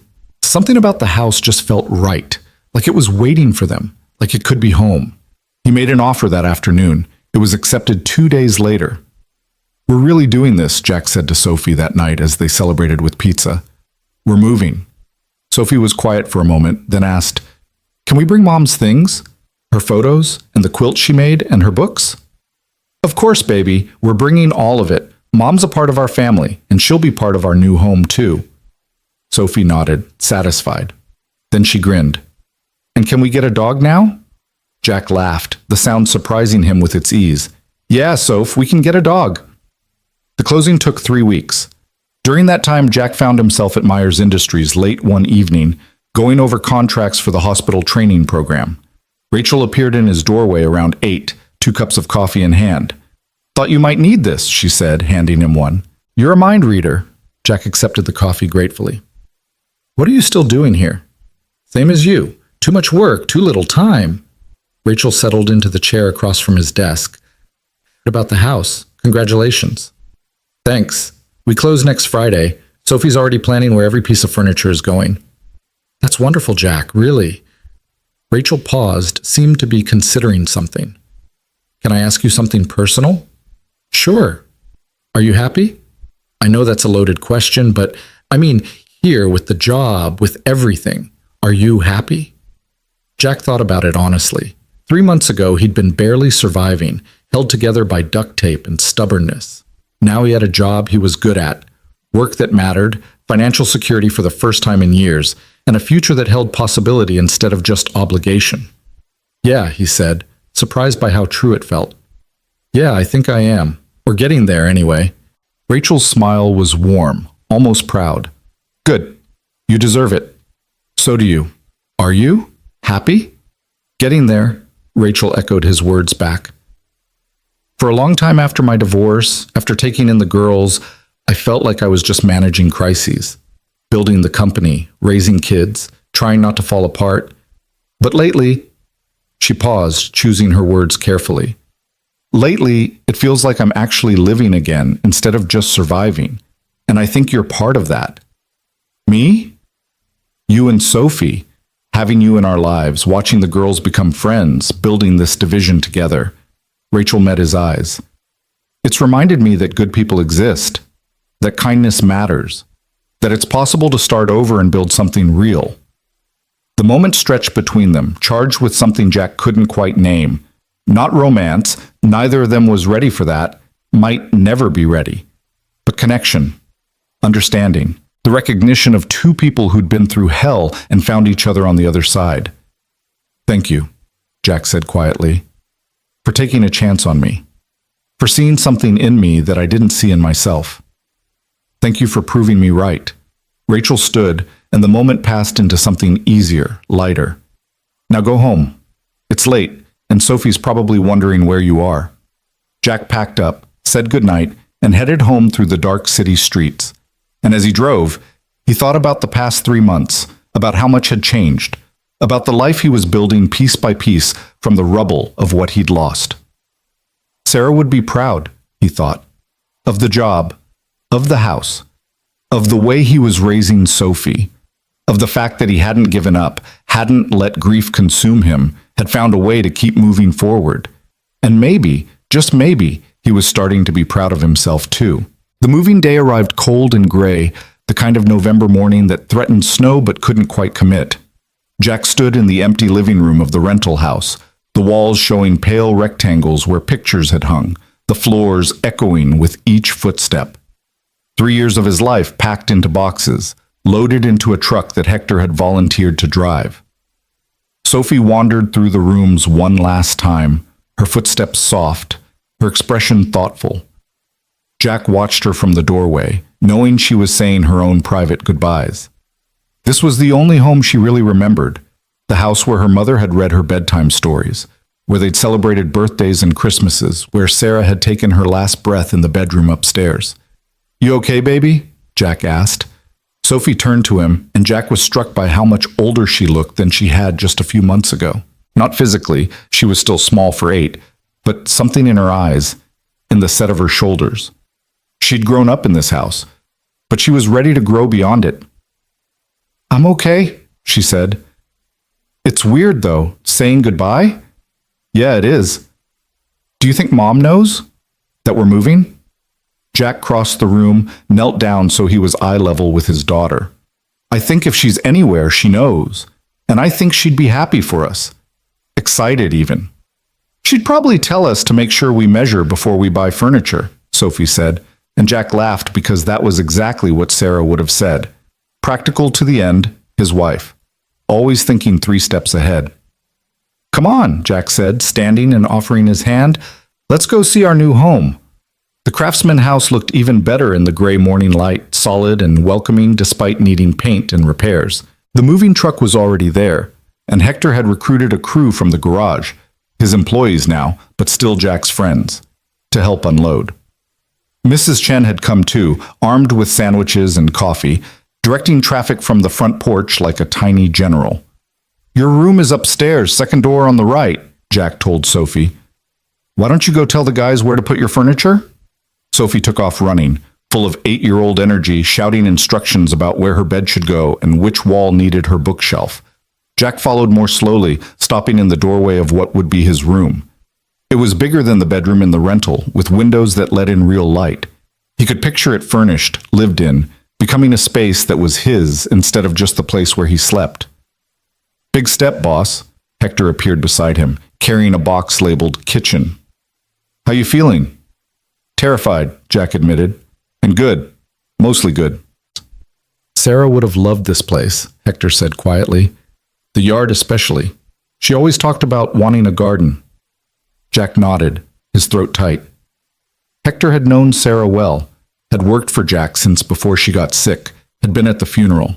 He was one of the few people who could mention her name without Jack feeling like he was being handled with kid gloves.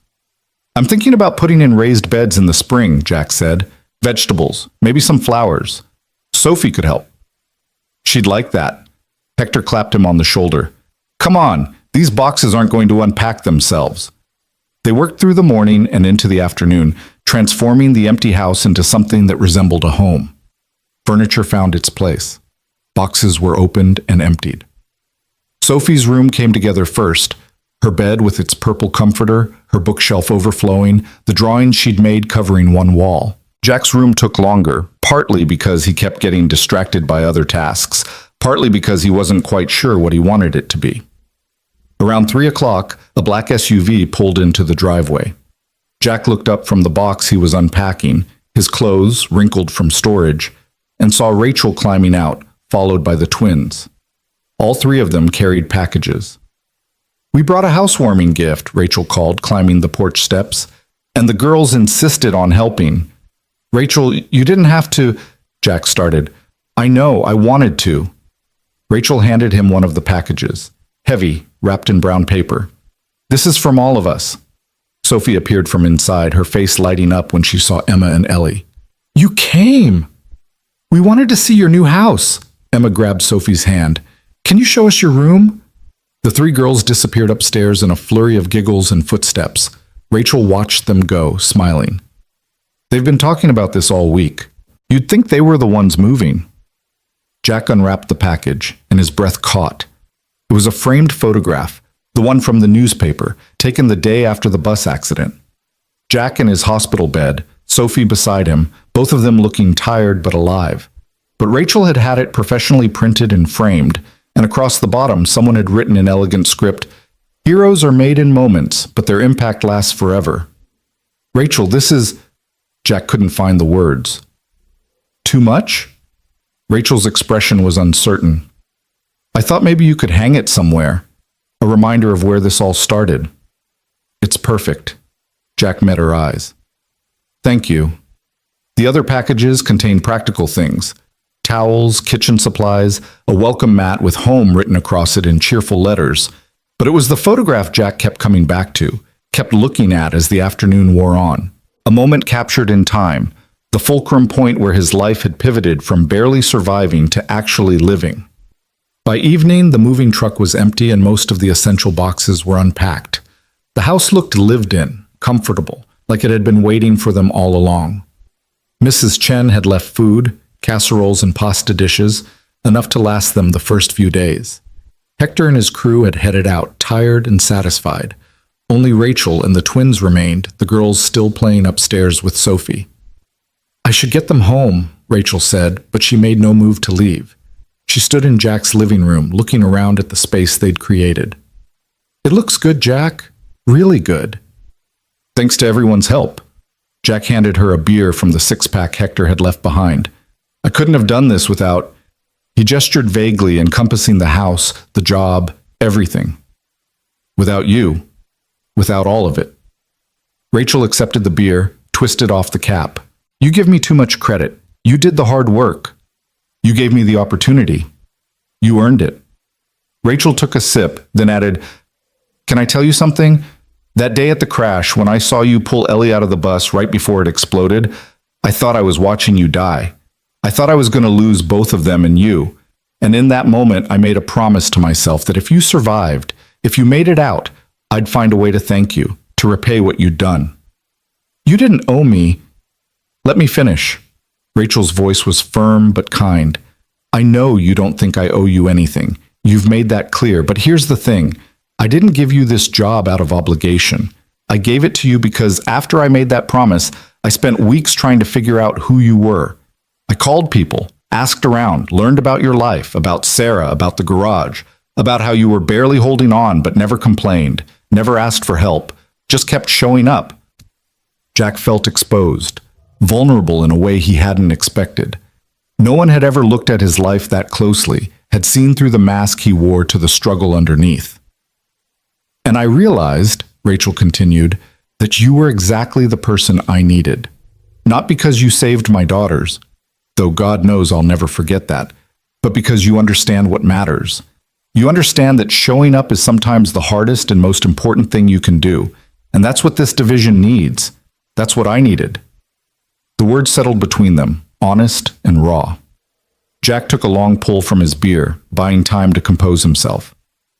I'm glad you found me then, even if it took a burning bus to make it happen. Rachel laughed, the tension breaking. Not the introduction I would have chosen, but I'll take it. Footsteps thundered down the stairs. Sophie appeared, followed by the twins, all three of them talking at once about the tire swing Jack had promised to install, and the puppy they were definitely going to get, and a million other plans for the house and yard. Can we come back this weekend? Ellie asked, tugging on Rachel's sleeve. Sophie said her dad's going to the animal shelter to look at dogs. Rachel raised her eyebrows at Jack. Is he now? Apparently, Jack said, caught between amusement and exasperation, though I don't remember committing to this weekend specifically. Please. All three girls turned to him with identical pleading expressions. It was like being hit by a tsunami of hope and big eyes. Fine, Jack relented. Saturday afternoon, but I'm not promising we're bringing a dog home that day. We're just looking. The girls cheered and Rachel mouthed good luck with that over their heads. Jack knew he was doomed. One visit to the shelter and Sophie would find a dog that needed them, and he'd cave like he always did when it came to his daughter. But maybe that was okay. Maybe it was time to add more life to their lives, to fill the house with noise and chaos and love. After Rachel and the twins left, Jack and Sophie ate leftover casserole sitting on the floor of the living room because the dining table wasn't set up yet.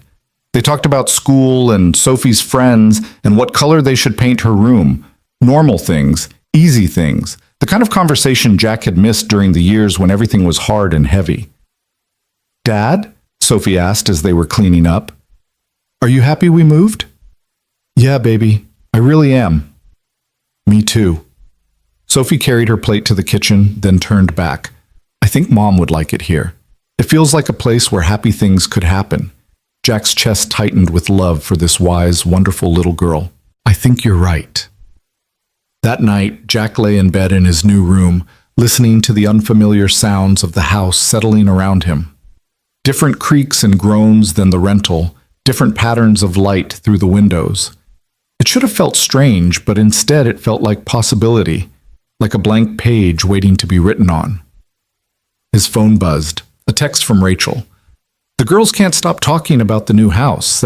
Thanks for including them in your big day." Jack typed back, "Thanks for being part of it. Means more than you know." He set the phone aside and closed his eyes, and for the first time in 3 years, he fell asleep quickly, deeply, without the weight of worry pressing down on his chest. The weeks that followed settled into a new rhythm. Jack's division continued to grow. They landed the hospital network contract, added 2 more school districts, and started preliminary talks with a manufacturing company about workplace safety training. The team expanded to 10 people, all of them good, all of them dedicated to the work. Jack found himself actually enjoying the management side of things, the challenge of building something from nothing and watching it take shape. The house became home gradually, in small increments. Jack painted Sophie's room the pale purple she'd chosen. He fixed the leaky faucet in the bathroom, replaced the outdated light fixtures in the kitchen, started planting the spring garden. On weekends, he worked on the yard, raking leaves, trimming bushes, installing that tire swing under the oak tree. Normal things, dad things, things he'd been too stressed and exhausted to do at the rental. And true to his word, they went to the animal shelter that Saturday. Jack had braced himself for the onslaught of puppy eyes and wagging tails, had prepared his defenses for why they should wait, why they should think about it more carefully. But then Sophie had found Max, a 3-year-old mixed breed with scruffy brown fur and one ear that flopped while the other stood up. The dog had been at the shelter for 6 months, the volunteer explained, because people wanted puppies, not adult dogs with uncertain pedigrees. Max had walked right up to Sophie, sat down at her feet, and looked up at her with an expression that clearly said, "I've been waiting for you." And that was that. They brought Max home that afternoon, along with a bed and toys and enough supplies to stock a pet store. "He's perfect," Sophie declared, watching Max explore the backyard with cautious optimism. "He's exactly what we needed." And she was right. Max brought an energy to the house that had been missing, a sense of life and warmth that filled the empty spaces. He followed Sophie everywhere, slept at the foot of her bed, and greeted Jack at the door every evening with enthusiastic tail wags. It was like the final piece of their new life clicking into place.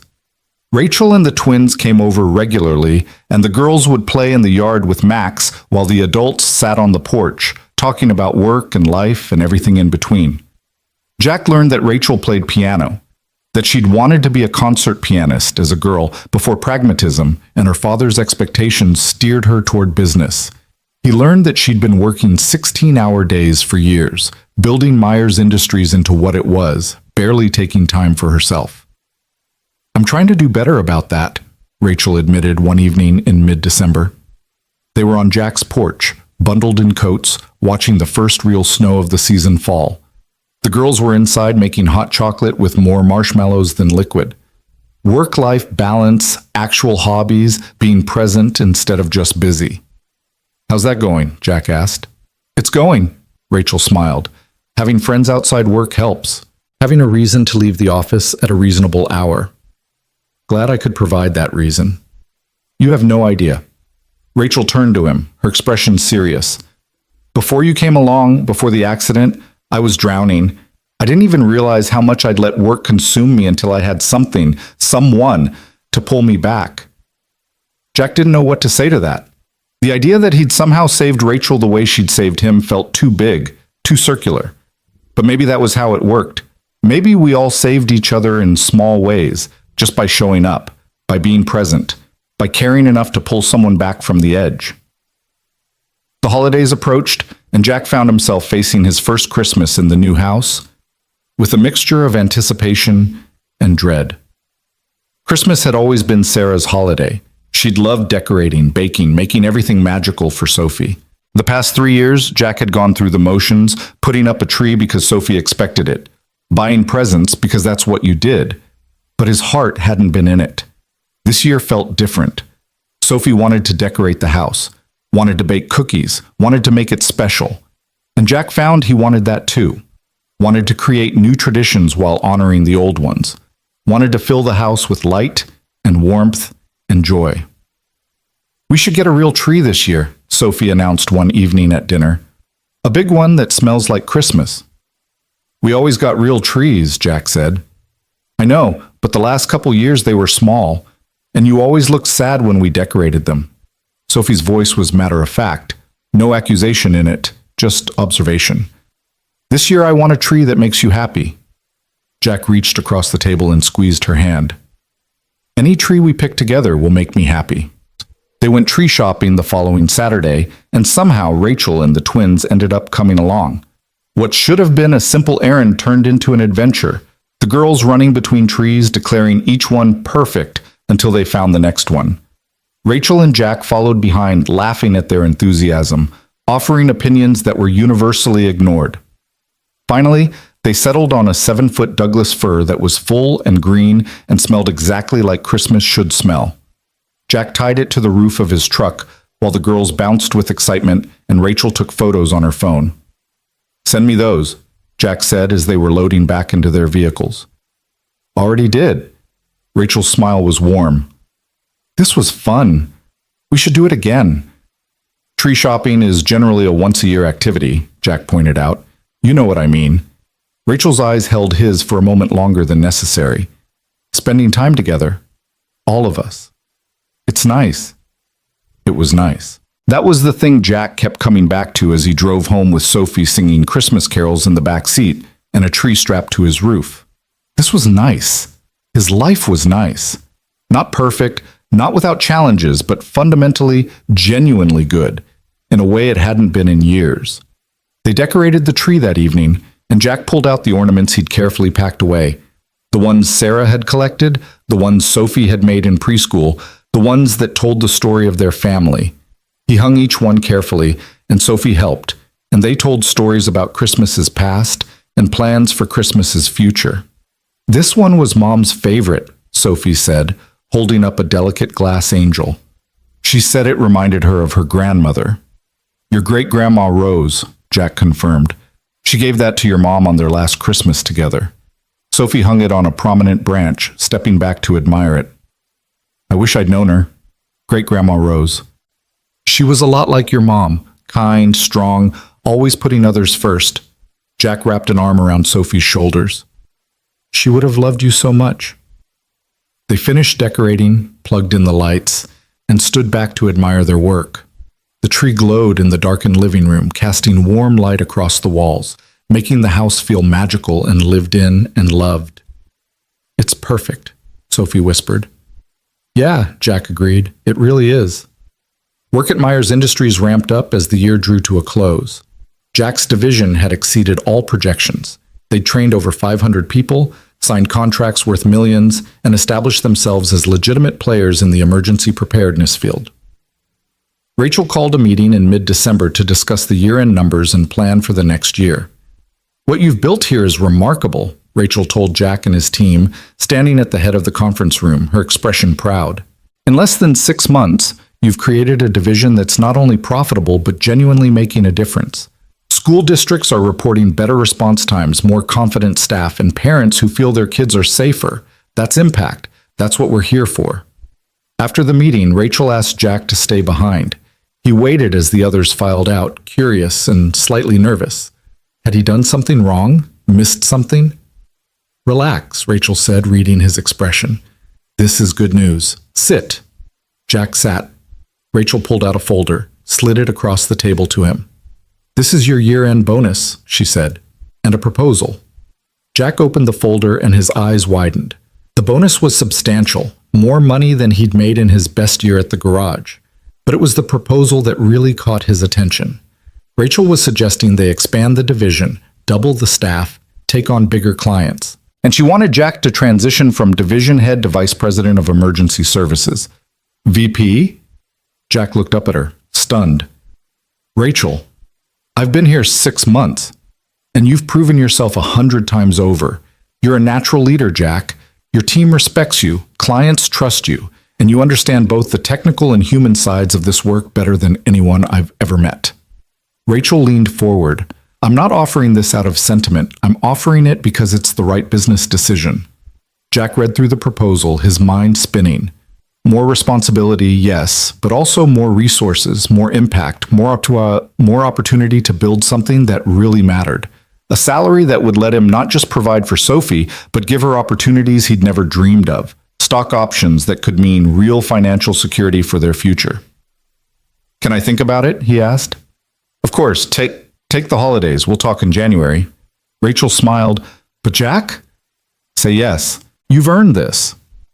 That evening, Jack sat Sophie down and explained the opportunity.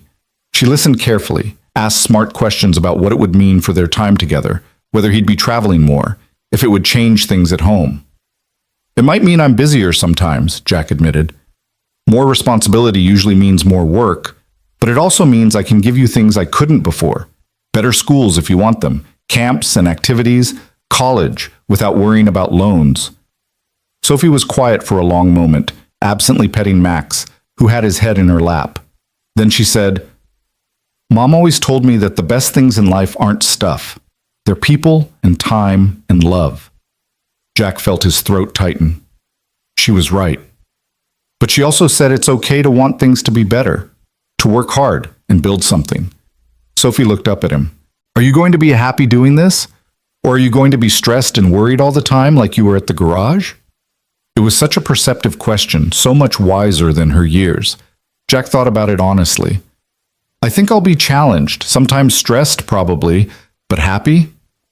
Yeah, I think I will be. Then you should do it. Sophie's voice was certain. We'll be okay, Dad. We're always okay when we're together. Jack pulled her into a hug. This remarkable little girl who'd grown up too fast but somehow stayed wise and kind through all of it. When did you get so smart? I keep telling you, Sophie said, her voice muffled against his chest. I get it from you. Christmas arrived bright and cold, the kind of perfect winter day that looked like a greeting card. Jack and Sophie woke early, made pancakes shaped like snowmen, and opened presents by the tree while Max investigated all the wrapping paper with intense curiosity. Sophie loved everything, books and art supplies and a new bike for the spring. Jack's gifts from Sophie were handmade, a clay paperweight she'd made in art class, and a card with a drawing of the three of them, Jack, Sophie, and Max, standing in front of their house under a rainbow. We're home, the caption read in Sophie's careful handwriting. Finally. Jack held that card for a long time, feeling something break open in his chest. Not painful this time, but releasing. Like a door he'd kept locked was finally swinging open, letting in light. Rachel had invited them for Christmas dinner, and they arrived in the afternoon to find the Myers house transformed into a winter wonderland. Lights everywhere, decorations that must have cost a fortune, and the smell of cooking food that made Jack's mouth water. I may have gone overboard, Rachel admitted, greeting them at the door. The girls insisted on decorating every surface. It's beautiful, Jack said honestly. Our house looks like minimalists live there compared to this. That's because you have taste, and I have an unlimited budget and no restraint. Rachel laughed, taking their coats. Come in. Dinner's almost ready. It was one of the best Christmases Jack could remember. The food was incredible. Rachel had hired a chef, which felt extravagant but resulted in a meal that was restaurant quality. The girls played together, showing off their presents, making plans for New Year's, and the adults sat by the fire drinking wine, talking about everything and nothing. I wanted to thank you, Rachel said during a quiet moment when the girls were occupied in the other room, for being part of our lives this year, for letting us be part of yours. You don't have to thank me for that. I know, but I want to. Rachel's expression was soft, vulnerable. This is the first Christmas since my divorce that I felt actually happy instead of just going through the motions. Having you and Sophie here, building this friendship, it matters, Jack, more than I know how to say. Jack understood because he felt the same way. For 3 years, he'd been going through the motions, performing the rituals of life without really living. And somehow, through tragedy and circumstance and sheer chance, he'd found his way back. Not to who he'd been before, that person was gone, changed irrevocably by loss, but to someone new. Someone who could be happy again, who could build and hope and plan for a future that held more than just survival. It It matters to me too, Jack said quietly. All of it. The job, yes, but more than that. The friendship. The feeling that we're building something good. Rachel held his gaze, and Jack saw understanding there. Recognition of something they both needed but couldn't quite name. Not romance, neither of them was ready for that, might never be ready. But connection. Partnership. The knowledge that they weren't alone in navigating the complicated terrain of single parenthood and building lives from broken pieces. To building something good, Rachel said, raising her wine glass. Jack clinked his glass against hers. To building something good. The evening ended with the girls performing an impromptu play they'd written about a princess and a dragon and a brave knight, with Max playing the role of the dragon with confused enthusiasm. Jack and Rachel applauded, took photos, laughed until their sides hurt. And when it was time to leave, the goodbyes were warm and genuine, full of promises to do this again soon. Driving home through the quiet streets, Christmas lights twinkling in windows, Sophie asleep in the back seat, and Max curled beside her, Jack felt something settle in his chest. Peace. That's what it was. For the first time in 3 years, he felt at peace with his life, with his choices, with the direction he was heading. Sarah would be proud. He knew that with a certainty that went bone deep. Proud of the job, of the house, of how he was raising Sophie. Proud that he'd found a way to be happy again without forgetting her, without leaving her behind. She was still there in every good choice he made, every moment of joy he let himself feel, every time he chose hope over fear. "We did good this year, Sarah," Jack whispered to the darkness. "We're going to be okay." And for the first time since he'd stood at her graveside, watching them lower her casket into the ground, Jack believed it completely. The new year arrived with unseasonable warmth, as if the universe was offering Jack a gentle entry into what would become the most transformative period of his life. On January 2nd, he walked into Rachel's office and accepted the vice president position, shaking her hand across the desk while trying to ignore the way his heart hammered with equal parts terror and excitement. "You won't regret this," Rachel said, and her smile was genuine, proud. "You're going to do amazing things, Jack." "I hope you're right," Jack replied, but he was smiling too, feeling the weight of possibility settle on his shoulders like a mantle he was finally ready to wear. The promotion meant changes, some immediate and some gradual. Jack's office moved to the 15th floor, the executive level, with views of downtown Indianapolis that still made him pause sometimes to marvel at how far he'd come. His team doubled in size as they brought on new trainers and administrative staff. The contracts grew larger and more complex, a major university system, a chain of hospitals, even preliminary talks with the state government about statewide emergency preparedness protocols. But the biggest change was internal, something Jack felt more than saw. He'd spent 3 years in survival mode, making decisions based on fear and desperation, always waiting for the other shoe to drop. Now, for the first time since Sarah's diagnosis, he was making choices from a place of strength. Planning for a future instead of just trying to survive the present. It was liberating and terrifying in equal measure. Diana became his director of operations, a promotion she'd earned 10 times over with her dedication and skill. She hired 2 assistants and started developing a training certification program that could scale nationally. Hector called one evening to say the garage was doing well, that he'd hired 2 more mechanics, and was thinking about expanding into commercial fleet maintenance. Life was moving forward, pieces clicking into place, and Jack was learning to trust that maybe, just maybe, things could stay good. Sophie thrived in the new house, making friends in the neighborhood, bringing home report cards that made Jack beam with pride. She joined the school choir and started taking piano lessons, showing an aptitude that reminded Jack of Sarah's musical inclinations. Max grew from cautious shelter dog to confident family member, his tail always wagging, his presence a constant source of comfort and joy. And through it all, Rachel was there. Not hovering, not managing, but present. They fell into a routine of coffee most mornings, talking about work, but also about life, about the challenges of single parenthood, about the weight of responsibility and the unexpected moments of grace. Their friendship deepened into something Jack hadn't had since Sarah died. A true partnership, someone who understood him at a fundamental level. It was in late January when things shifted, subtle but unmistakable. Jack was working late on a proposal for the state contract, the office quiet around him, when Rachel appeared in his doorway with 2 cups of coffee and a tired smile. "Thought you could use this," she said, settling into the chair across from his desk with the ease of familiarity. "You're a lifesaver." Jack accepted the coffee gratefully. "This proposal is going to be the death of me. The state wants everything: comprehensive training, ongoing support, real-time response coordination, but their budget is barely enough to cover half of it. So get creative. That's what you're good at." Rachel sipped her own coffee, watching him with an expression Jack couldn't quite read. "You have a gift for making things work that shouldn't work on paper." "I learned that from 3 years of keeping a failing garage afloat," Jack said wryly. "You learned it from being you, from never giving up even when giving up would have been easier." Rachel paused, seemed to be weighing her words. "Can I tell you something? That day you came in for your first interview, I already knew I was going to offer you the job. The interview was just confirmation." Jack looked up, surprised. "You knew?" "I knew, because I'd spent 3 years remembering the mechanic who'd fixed my car in the middle of the night and refused payment. 3 years wondering what kind of person does that, what drives someone to help a stranger without expecting anything in return. And when you saved my daughters, when I realized you were the same man..." Rachel's voice caught slightly. "I knew I'd found someone rare. Someone who understands that the measure of a person isn't what they achieve, but who they help along the way."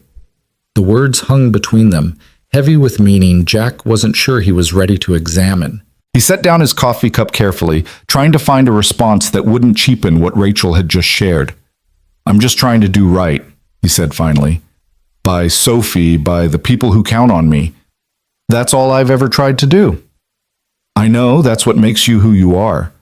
Rachel stood, and the moment shifted back to something easier, lighter. "Go home, Jack. The proposal will still be here tomorrow. Sophie needs her dad, and you need sleep." She was right, of course. Jack packed up his laptop and headed home, but her words stayed with him during the drive, during the quiet evening with Sophie, during the hours he lay awake staring at the ceiling. Something was changing between him and Rachel, something he couldn't quite name but could feel building like pressure before a storm. It wasn't romance, or not just romance.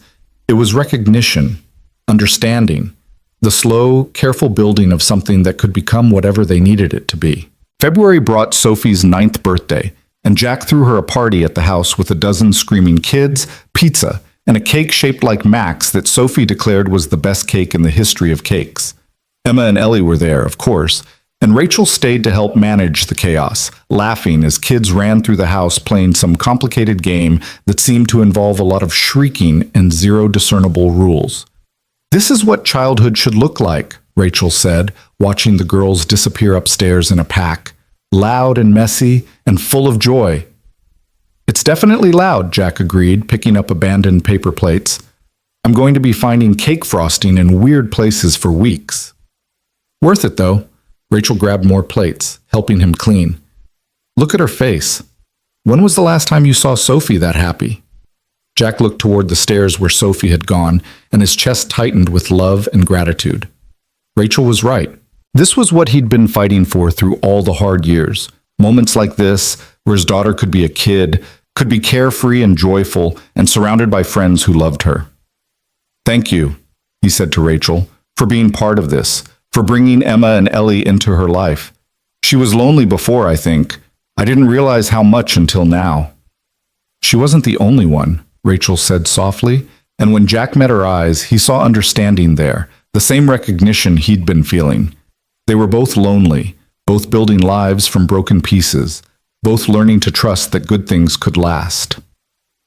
The moment was interrupted by a crash from upstairs, followed by Sophie's voice calling, "It's okay, nobody's hurt. Well, Max is confused, but he's fine." Jack and Rachel looked at each other and burst out laughing, the tension breaking into something warm and easy. They climbed the stairs together to assess the damage. Apparently someone had knocked over a lamp while demonstrating a cartwheel, and the rest of the party passed in controlled chaos that somehow never quite tipped into disaster.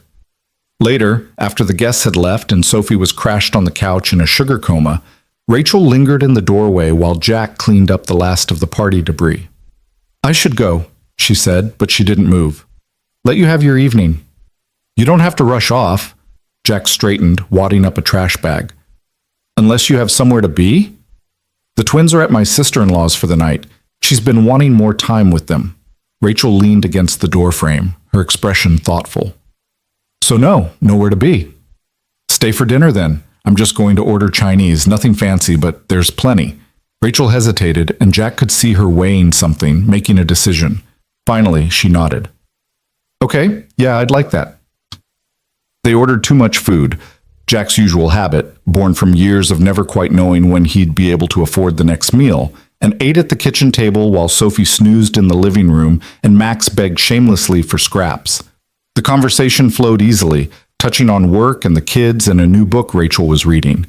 But underneath it all, Jack felt that same undercurrent of something shifting, changing, becoming more than it had been. Can I ask you something personal? Rachel said as they were cleaning up the takeout containers. Sure. Do you ever think about dating again? I mean, it's been 3 years since Sarah passed, and you're young, Jack. You have a whole life ahead of you. The question caught Jack off guard. He rinsed a plate slowly, buying time to formulate an answer. Sometimes, but honestly, between Sophie and work and just learning how to be okay again, I haven't had the energy to think about it seriously. Would you want to? Eventually, I mean. Jack turned to face her, studying her expression. She looked genuinely curious, not judgmental or pushing. I don't know. Maybe. If I met someone who understood my life, who got that Sophie comes first, who didn't expect me to be someone I'm not. He paused. What about you? Do you think about dating? Rachel laughed, but it was tinged with sadness. Sometimes, but my track record isn't great, and finding someone who isn't intimidated by a woman who runs a company and raises 2 kids alone, she shrugged. It's not easy. Most men either want to fix me or resent that I don't need fixing. You don't need fixing, Jack said firmly. You're doing an incredible job with the girls, with the company, with everything. So are you. With Sophie, with the division, with rebuilding your life. Rachel met his eyes, and Jack saw something vulnerable there, something that made his heart skip. Maybe we're both doing okay on our own. Maybe we are, Jack agreed quietly. The moment stretched between them, charged with possibilities neither of them seemed quite ready to name. Then Sophie stirred in the other room, calling for Jack, and the spell broke. Rachel gathered her things, said goodnight, and left Jack standing in his kitchen, wondering what had just happened and what it might mean. March brought the state contract approval, a massive win that meant Jack's division would be training emergency personnel across Indiana. The announcement made the local news, and Jack found himself doing interviews talking about the importance of preparedness and the lessons learned from the bus accident. It felt surreal, being the public face of something this big, but he was learning to lean into the discomfort, to trust that he belonged in these spaces even when imposter syndrome whispered otherwise. The expanded work meant longer hours and more travel. Jack hired a new deputy director to help manage the day-to-day operations, a former fire chief named Marcus who had 30 years of experience and a gift for cutting through bureaucratic nonsense. With Marcus handling implementation, Jack could focus on strategy and growth, on building relationships with key stakeholders, and positioning the division for long-term success. But the increased responsibility also meant less time at home, less time with Sophie. He tried to be present when he was there. No phone at dinner, dedicated homework help time, weekend adventures that were just the two of them. But he saw the way Sophie's face fell when he had to cancel plans for a work emergency.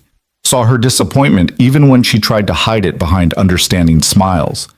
I'm failing her, Jack confessed to Rachel one evening in late March. They were in her office, reviewing quarterly numbers, but Jack's mind was elsewhere. I promised myself when Sarah died that I'd always put Sophie first, and now I'm working 60-hour weeks and missing school events and turning into the kind of father I swore I'd never be. You're not failing her, Rachel said firmly. You're providing for her, building a future for her, showing her what it means to work hard and build something meaningful. That's not failure, Jack. That's love. It doesn't feel like love when I'm missing her choir concert because I'm in Fort Wayne doing a contract negotiation. Rachel was quiet for a moment, then said, You know what Emma said to me last week? She said, I wish I could be brave like Sophie's dad. When I asked her what she meant, she said, You're brave because you help people even when it's scary, and that's what heroes do. Jack felt his throat tighten. Sophie told her that? Sophie talks about you constantly, about how proud she is of you, about the work you're doing, about how you're making the world safer for kids. Rachel leaned forward. She's not feeling neglected, Jack. She's feeling proud. There's a difference. I still should be there more. Then be there more. Delegate more work to Marcus and Diana. Set boundaries around your time. You're the VP. You have the authority to structure your schedule in a way that works for your life. Rachel smiled. You don't have to choose between being a good father and being good at your job. You can be both. It was permission Jack hadn't known he needed. He started leaving the office by 6 most days, making it home for dinner with Sophie. He blocked off weekends unless there was a genuine emergency, protecting that time for family. And he found that the work still got done, that the division still thrived, that he didn't have to sacrifice everything to be successful. April brought spring in earnest, and Jack finally started the garden he'd been planning. He built raised beds in the backyard, filled them with soil and compost, and let Sophie choose what to plant. She picked tomatoes and cucumbers and way too many varieties of peppers, consulting gardening books from the library with the same intensity she brought to everything. Rachel and the twins came over one Saturday to help plant, and the afternoon devolved into organized chaos. Dirt everywhere, Max trying to dig in the freshly turned soil, the girls planting seeds with more enthusiasm than precision. But by evening, they had a garden that looked like it might actually produce something, and the exhausted satisfaction on everyone's faces made the effort worthwhile. This is nice, Rachel said, washing dirt off her hands at the outdoor faucet. The girls were sprawled on the grass, exhausted, while Max lay between them like a furry guardian. I can't remember the last time I just played in the dirt and didn't worry about anything else. There's something therapeutic about it, Jack agreed, drying his hands on his jeans. Getting your hands dirty, building something from nothing. You're good at that. Building things from nothing. Rachel's voice was soft, thoughtful. You did it with the garage, with the division, with this life you're creating for Sophie. It's impressive, Jack. I'm just doing what needs to be done. No, you're doing more than that. You're creating something beautiful out of tragedy. That's rare. Rachel looked at him directly, and Jack saw something in her expression that made his breath catch. You're rare. Before Jack could respond, Sophie called out that she was starving, and the moment passed. They ordered pizza, again, always pizza with kids around, and ate on the back porch while the sun set and the first stars appeared. It felt like family, Jack thought, like the life he'd lost and thought he'd never have again, rebuilt in a different configuration, but no less real. May brought Sophie's end-of-year school recital, the one Jack had missed last year because of the bus accident. He made sure to block out the entire evening weeks in advance, arriving early to get a good seat, his phone silenced in his pocket. Sophie performed Clair de Lune on the piano, her small fingers moving across the keys with a grace that reminded Jack so much of Sarah that his eyes stung.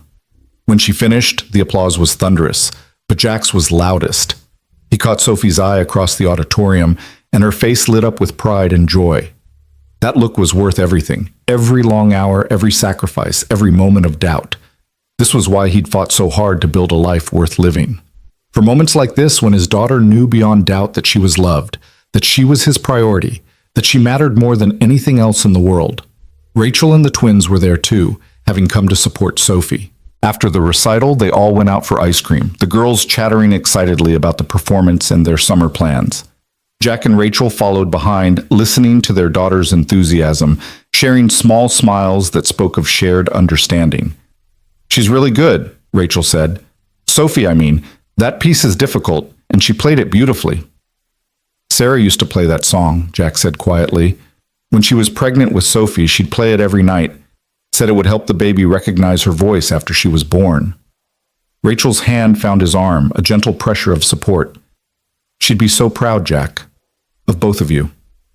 I hope so, Jack managed, and Rachel squeezed his arm before letting go, the touch brief but meaningful. Summer arrived with heat and long evenings, and Jack took a week off in June to take Sophie on a real vacation, their first in years.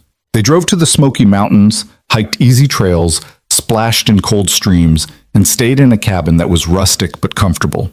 It was just the two of them and Max, no work calls, no emails, just uninterrupted time to be together. This is the best week ever, Sophie declared one evening as they roasted marshmallows over a campfire. Better than Disney World, probably. You've never been to Disney World, Jack pointed out, amused. Exactly. So this is automatically the best. Sophie grinned at him, marshmallow goo on her chin. Can we do this every summer? Just go somewhere and not think about anything else? Yeah, baby, we can do that. Jack made the promise knowing he'd keep it, that he'd protect this time with his daughter no matter what else was demanding his attention. Every summer, just you and me and whatever adventure we pick. Sophie's smile was brilliant, worth every sacrifice and struggle that had gotten them to this point. They stayed up late talking about everything and nothing, and when Sophie finally fell asleep in the cabin, Jack sat on the porch listening to the night sounds and feeling more at peace than he could remember being since before Sarah got sick. When they got back to Indianapolis, tanned and relaxed, Jack found his inbox overflowing and a message from Rachel asking him to call when he had time. He dialed her number while unpacking, putting her on speaker. "Welcome back," Rachel said, warmth evident in her voice. "How was the trip?" "Perfect. Exactly what we needed." Jack sorted through mail, tossing junk. "What's going on? Your message sounded important." "It is. Good important, though." Rachel paused, and Jack could hear the smile in her voice. "We got the federal grant, the one we applied for in March for the National Training Initiative. They approved it, Jack. All of it. $20 million over 3 years. Jack stopped unpacking, his hand frozen halfway to his suitcase. "What?" $20 million. To expand the division nationally, to develop the certification program, to build a training facility, everything we wanted, and more. Rachel's excitement was palpable. "This is huge, Jack. This changes everything." Jack sat down heavily on the bed, trying to process the magnitude of what Rachel was saying. "Are you serious?" "Completely. The official notification came yesterday. I've been dying to tell you, but I wanted to wait until you were back." Rachel laughed. "Congratulations, Jack. You've built something that matters. Something that's going to save lives across the entire country." After they hung up, Jack sat in his bedroom, staring at nothing, feeling the weight and wonder of what they'd accomplished. Less than a year ago, he'd been a struggling mechanic barely keeping his head above water. Now he was leading a division that would train emergency responders across America, that would save lives he'd never meet, that would ripple outward in ways he couldn't even imagine. "We did it, Sarah," he whispered to the empty room. "We actually did it." The federal grant meant enormous changes. Jack's team expanded to 50 people, spread across 3 states. They broke ground on a training facility in August, a state-of-the-art campus that would house classrooms, simulation labs, and residential space for trainees. The ribbon-cutting ceremony made national news, with Jack standing next to Rachel and the governor, trying not to feel like an imposter among people who seemed so much more qualified to be there. But he was learning to own his accomplishments, to accept that he'd earned his place through hard work and dedication and a willingness to keep showing up even when he felt inadequate. He was learning that being a leader meant trusting his instincts, delegating to capable people, and focusing on vision rather than getting lost in details. He was learning that he was enough, exactly as he was. September brought Sophie's first day of 4th grade, and Jack took the morning off to drive her to school. She'd grown over the summer, shot up 2 inches, and looked simultaneously young and impossibly mature in her new school clothes. They pulled up to Riverside Academy, and Sophie gathered her backpack, took a deep breath. "You ready for this?" Jack asked. "Ready as I'll ever be." Sophie turned to him, her green eyes serious. "Dad, I'm really proud of you for everything you've done this year, for not giving up." Jack felt his eyes sting. "I'm proud of you too, baby. Every single day." They hugged, and then Sophie was gone, racing toward the school where Emma and Ellie were waiting. Jack watched her go. This remarkable girl who'd grown up too fast but somehow stayed kind and brave through all of it. She'd be okay, he thought. They both would be. The year rushed toward its conclusion in a blur of work and life and small perfect moments. The training facility opened in October with the first class of 50 trainees from across the Midwest. Jack gave the opening address, talking about the importance of preparedness and the ripple effects of people who knew what to do when crisis struck. He talked about the bus accident, about the 15 children who went home because someone was there who knew how to help. And he challenged the trainees to be that person in their own communities, to be the difference between tragedy and survival. The speech went viral, shared thousands of times on social media, covered by news outlets across the country. Jack found himself recognized in airports and grocery stores, people stopping to thank him or share their own emergency stories. It was surreal and uncomfortable, but he learned to accept the attention with grace, to use his platform to promote the work rather than deflecting every compliment. Halloween came, and Jack took Sophie trick-or-treating with Rachel and the twins. The girls had coordinated costumes. Sophie was the Scarecrow from Wizard of Oz, Emma was Dorothy, and Ellie was the Tin Man. They'd tried to convince Jack and Rachel to dress up as the Lion and the Cowardly Witch, but the adults had held firm at simple autumn clothes and comfortable shoes for walking. Next year, Rachel said as they followed the girls from house to house, watching them laugh and trade candy and race ahead only to come running back. Next year, they'll probably be too cool to trick-or-treat with their parents. Don't say that, Jack protested. I'm not ready for her to be too cool for me. None of us ever are, Rachel said, her voice soft with understanding. But it happens anyway. They grow up and we learn to let go gradually, piece by piece. They walked in comfortable silence for a while, the evening cool and perfect, the neighborhood transformed by decorations and the magic of children's imagination. Jack felt Rachel's presence beside him like a warmth, solid and real, and realized that somewhere along the way she'd become essential to his life. Not just his boss, not just his friend, but something more. A partner in the truest sense, someone who understood him completely and accepted him anyway. Rachel, he said, stopping on the sidewalk while the girls ran ahead to the next house. Can I tell you something? She turned to him, eyebrows raised, curious. Of course. This year, everything that's happened, everything we've built, I couldn't have done any of it without you. And I don't just mean the job. I mean rebuilding my life, learning to be happy again, becoming someone Sophie can be proud of. Jack paused, searching for words. You gave me back my life, you and this opportunity, and your faith that I could be more than I thought I was. Rachel's eyes glistened in the streetlight. Jack, you gave that to yourself. I just opened a door. You're the one who walked through it. Maybe, but you opened the door. You saw something in me I didn't see in myself. Jack took a breath, feeling like he was standing on the edge of something significant. I guess I just wanted you to know that. How much it matters. How much you matter. They stood there on the sidewalk, surrounded by the sounds of Halloween, but somehow existing in their own bubble of understanding and possibility. Rachel reached out, took his hand, her fingers warm and solid in his. You matter too, she said quietly. To me, to the girls, to everyone whose life you've touched this year. You're making a difference, Jack Turner, a real, lasting difference. The girls came running back, bags heavy with candy, breathless with excitement, and the moment passed. But Jack kept Rachel's hand in his for a few more seconds before letting go, and when he did, they shared a smile that spoke of things unspoken but understood. November brought Thanksgiving, and Jack hosted for the first time in the new house. He invited Rachel and the twins, Mrs. Chen, Hector, and his family, Diana and her husband. The house filled with noise and laughter and the smell of turkey and all the traditional sides. They crammed around Jack's dining table, finally properly furnished, and went around sharing what they were thankful for. When it was Jack's turn, he looked around at the faces gathered there, his daughter, his friends, the people who'd become his chosen family, and felt his heart swell with gratitude so profound it almost hurt. I'm thankful for second chances, he said simply, for the opportunity to build something good from something terrible, for every person at this table who helped make that possible. Sophie squeezed his hand under the table, and Jack saw Rachel wipe her eyes across from him.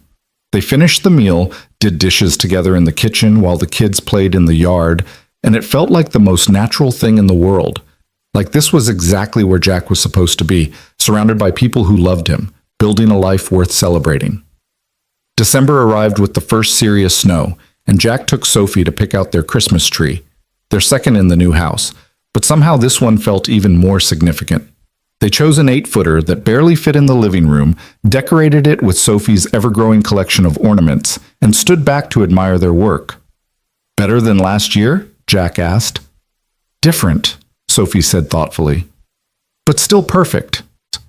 On December 20th, the anniversary of the day Jack had first met Rachel 3 years ago, though neither of them had mentioned it, Jack got a call from Chief Morrison at the fire station. There was a ceremony, the chief explained, honoring volunteers who'd gone above and beyond. Would Jack be willing to attend? Jack showed up at the station that evening in his suit, expecting maybe a handshake and a certificate.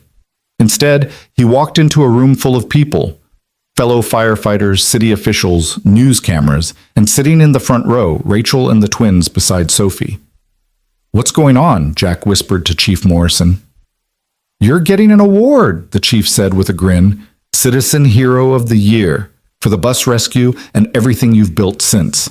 Now get up there." The mayor gave a speech about courage and community service.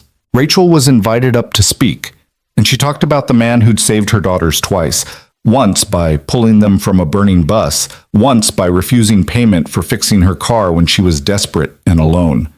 She talked about how one act of kindness could ripple outward, changing lives in ways we couldn't predict or measure. "Jack Turner didn't just save my daughters' lives," Rachel concluded, her voice strong despite the tears on her cheeks. "He reminded me that good people exist, that heroism isn't about grand gestures, but about showing up day after day and doing what's right even when no one's watching. He's building a legacy that will save countless lives, and it all started because he stopped to help a stranger on a dark highway 3 years ago." Jack received his award, a plaque and a medal that felt too heavy in his hands, and had to give an impromptu speech that he fumbled through, talking about community and the importance of being prepared and how everyone in the room was a hero in their own way. But his eyes kept going to Sophie sitting in the front row next to the twins, her face glowing with pride. Afterward, people lined up to shake his hand, to take photos, to tell him their own stories. It was overwhelming and humbling and made Jack realize just how far he'd come from that morning a year ago when he'd jumped into a burning bus without thinking. Rachel found him as the crowd was thinning, the twins chattering with Sophie about going out for celebratory ice cream. "You were amazing up there," she said. "I was terrified up there," Jack corrected. "But thank you for the speech, for being here, for all of it. Where else would I be?" Rachel's smile was warm, genuine. "Jack, you're—" She paused, seemed to reconsider her words. "You're important to me, to all of us. Hope you know that." Jack did know. He'd felt it building all year, this connection between them that had started with tragedy and gratitude, but had grown into something deeper, something he wasn't quite ready to name, but couldn't ignore either. "You're important to me too," he said quietly. "More than I probably say enough." They stood there, the noise of the fire station around them fading into background, just looking at each other with understanding and possibility, and something that felt like the beginning of a new chapter. Christmas Eve arrived bright and cold, and Jack spent the morning finishing up work emails, determined to be completely unplugged for the holiday. He was putting in the last load of laundry when his doorbell rang. Rachel stood on his porch, bundled in a coat, looking nervous in a way he'd never seen her. "I know this is last minute," she said, "but I wanted to give you something before tomorrow's chaos. Just you, without the girls watching." She handed him a wrapped box, flat and rectangular. Jack invited her in, offered coffee, which she declined, and opened the gift with careful fingers. Inside was a framed photo he'd never seen before, the twins and Sophie from that first dinner at Rachel's house, all three girls laughing at something off camera, arms around each other, lit by summer evening light. "When did you take this?" Jack asked, his voice rough.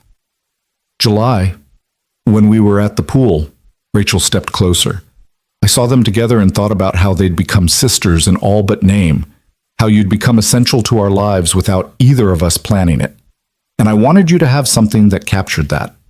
Jack couldn't speak past the lump in his throat. He set the photo down carefully and pulled Rachel into a hug, feeling her arms come around him in return, solid and warm and right. "Thank you," he managed, "for this, for everything, for being part of our lives." "Thank you for being part of ours," Rachel said against his shoulder. When she pulled back, her eyes were bright with emotion.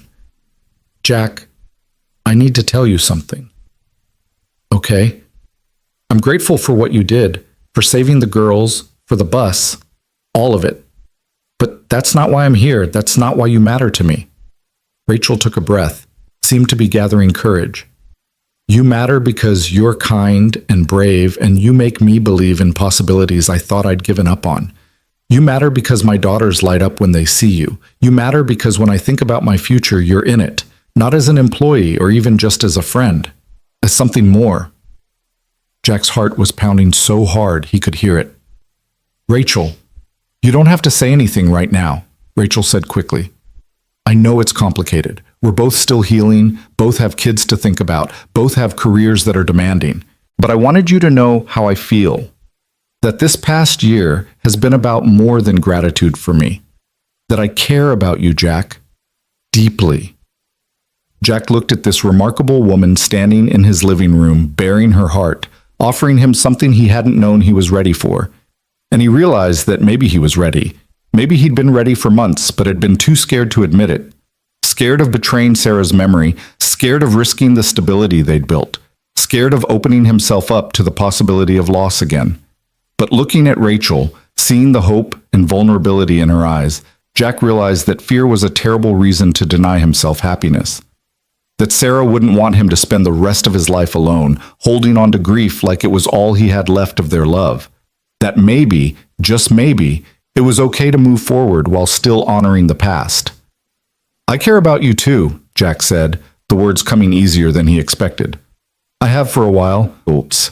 I was just afraid to admit it, afraid of what it meant, afraid of rushing into something neither of us was ready for. And now? Rachel asked softly. Now I think maybe we don't have to rush. We can take our time, figure it out as we go, let it be whatever it needs to be. Jack took her hand, feeling the rightness of the gesture. But, yeah, I want you in my future too, as more than a friend. Rachel's smile was brilliant, transforming her face with joy. Yeah? Yeah. Jack smiled back, feeling lighter than he had in years. Let's see where this goes.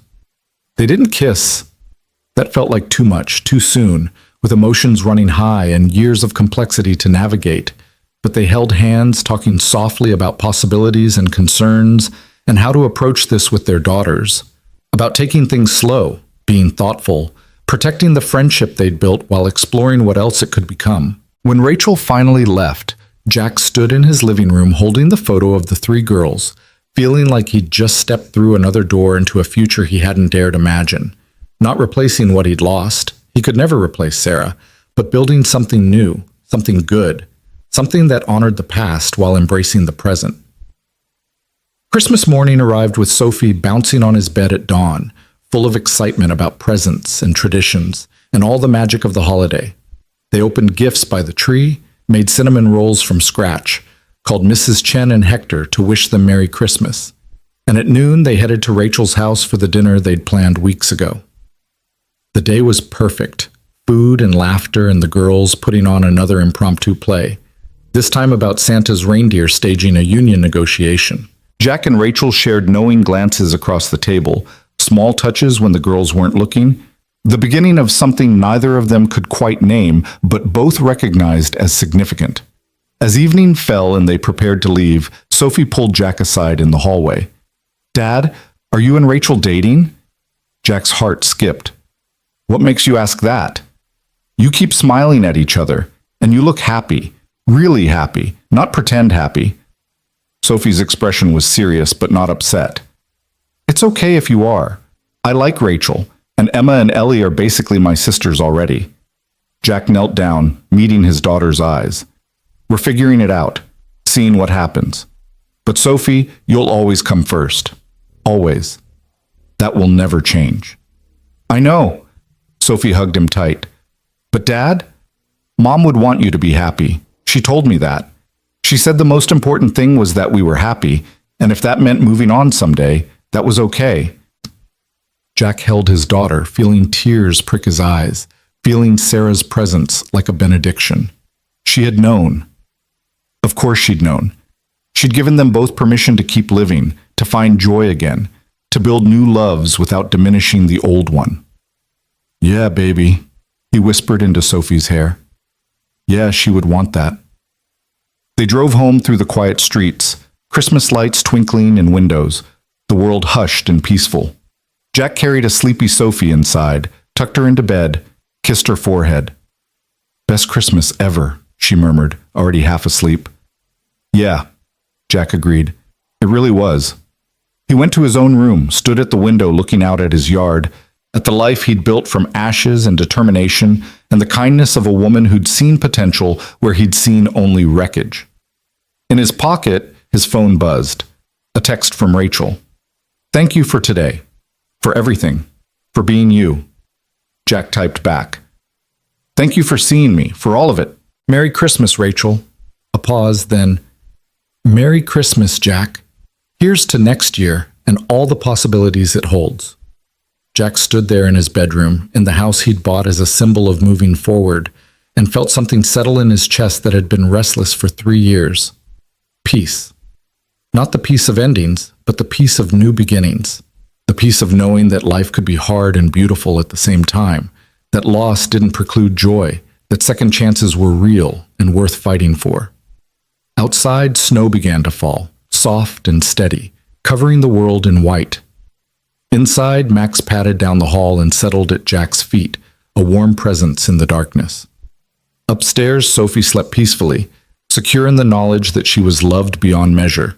And somewhere across town, Rachel was probably settling her own daughters for the night, thinking about the future they were all building together. Jack Turner had stopped at a railroad crossing one October morning and jumped into a burning bus without thinking. He'd saved 15 children that day, including 2 little girls whose mother would change his life forever, not with money or opportunity, though she'd given him both, but with recognition. With the understanding that sometimes the people who save us are the ones who need saving too. That heroism isn't about grand gestures, but about showing up day after day and choosing hope over despair, action over paralysis, life over mere survival. And standing in his bedroom, looking out at the falling snow, Jack understood that he hadn't just saved those children on the bus. In saving them, in accepting Rachel's offer, in rebuilding his life piece by careful piece, he'd saved himself. He'd found his way back from the darkness, not alone, but surrounded by people who'd become family, doing work that mattered, building a future that honored the past without being trapped by it. The morning sun had painted the fields gold when Jack stopped at that crossing a year ago. Now, on this Christmas night, he stood in the darkness and felt only light, only possibility, only the profound gratitude of a man who'd been given a second chance and had the courage to take it. Tomorrow would bring new challenges, new work, new moments to navigate the delicate balance of honoring what was lost while embracing what could be. But tonight, Jack simply stood in the quiet of his home and let himself feel it all, the grief and the joy, the past and the future, the weight of responsibility and the lightness of hope. "We did good, Sarah," he whispered to the darkness one more time. "We're going to be okay." And somewhere in the silence, in the space between heartbeats, Jack felt her answer in the steady certainty that filled his chest. They would be more than okay. They would be happy, not in spite of everything they'd lost, but because they'd learned that life was precious and fragile and worth fighting for, even, especially, when it seemed impossible. The snow continued to fall, soft and eternal, and Jack Turner stood in his home surrounded by love, looking toward a future bright with possibility, ready for whatever came next.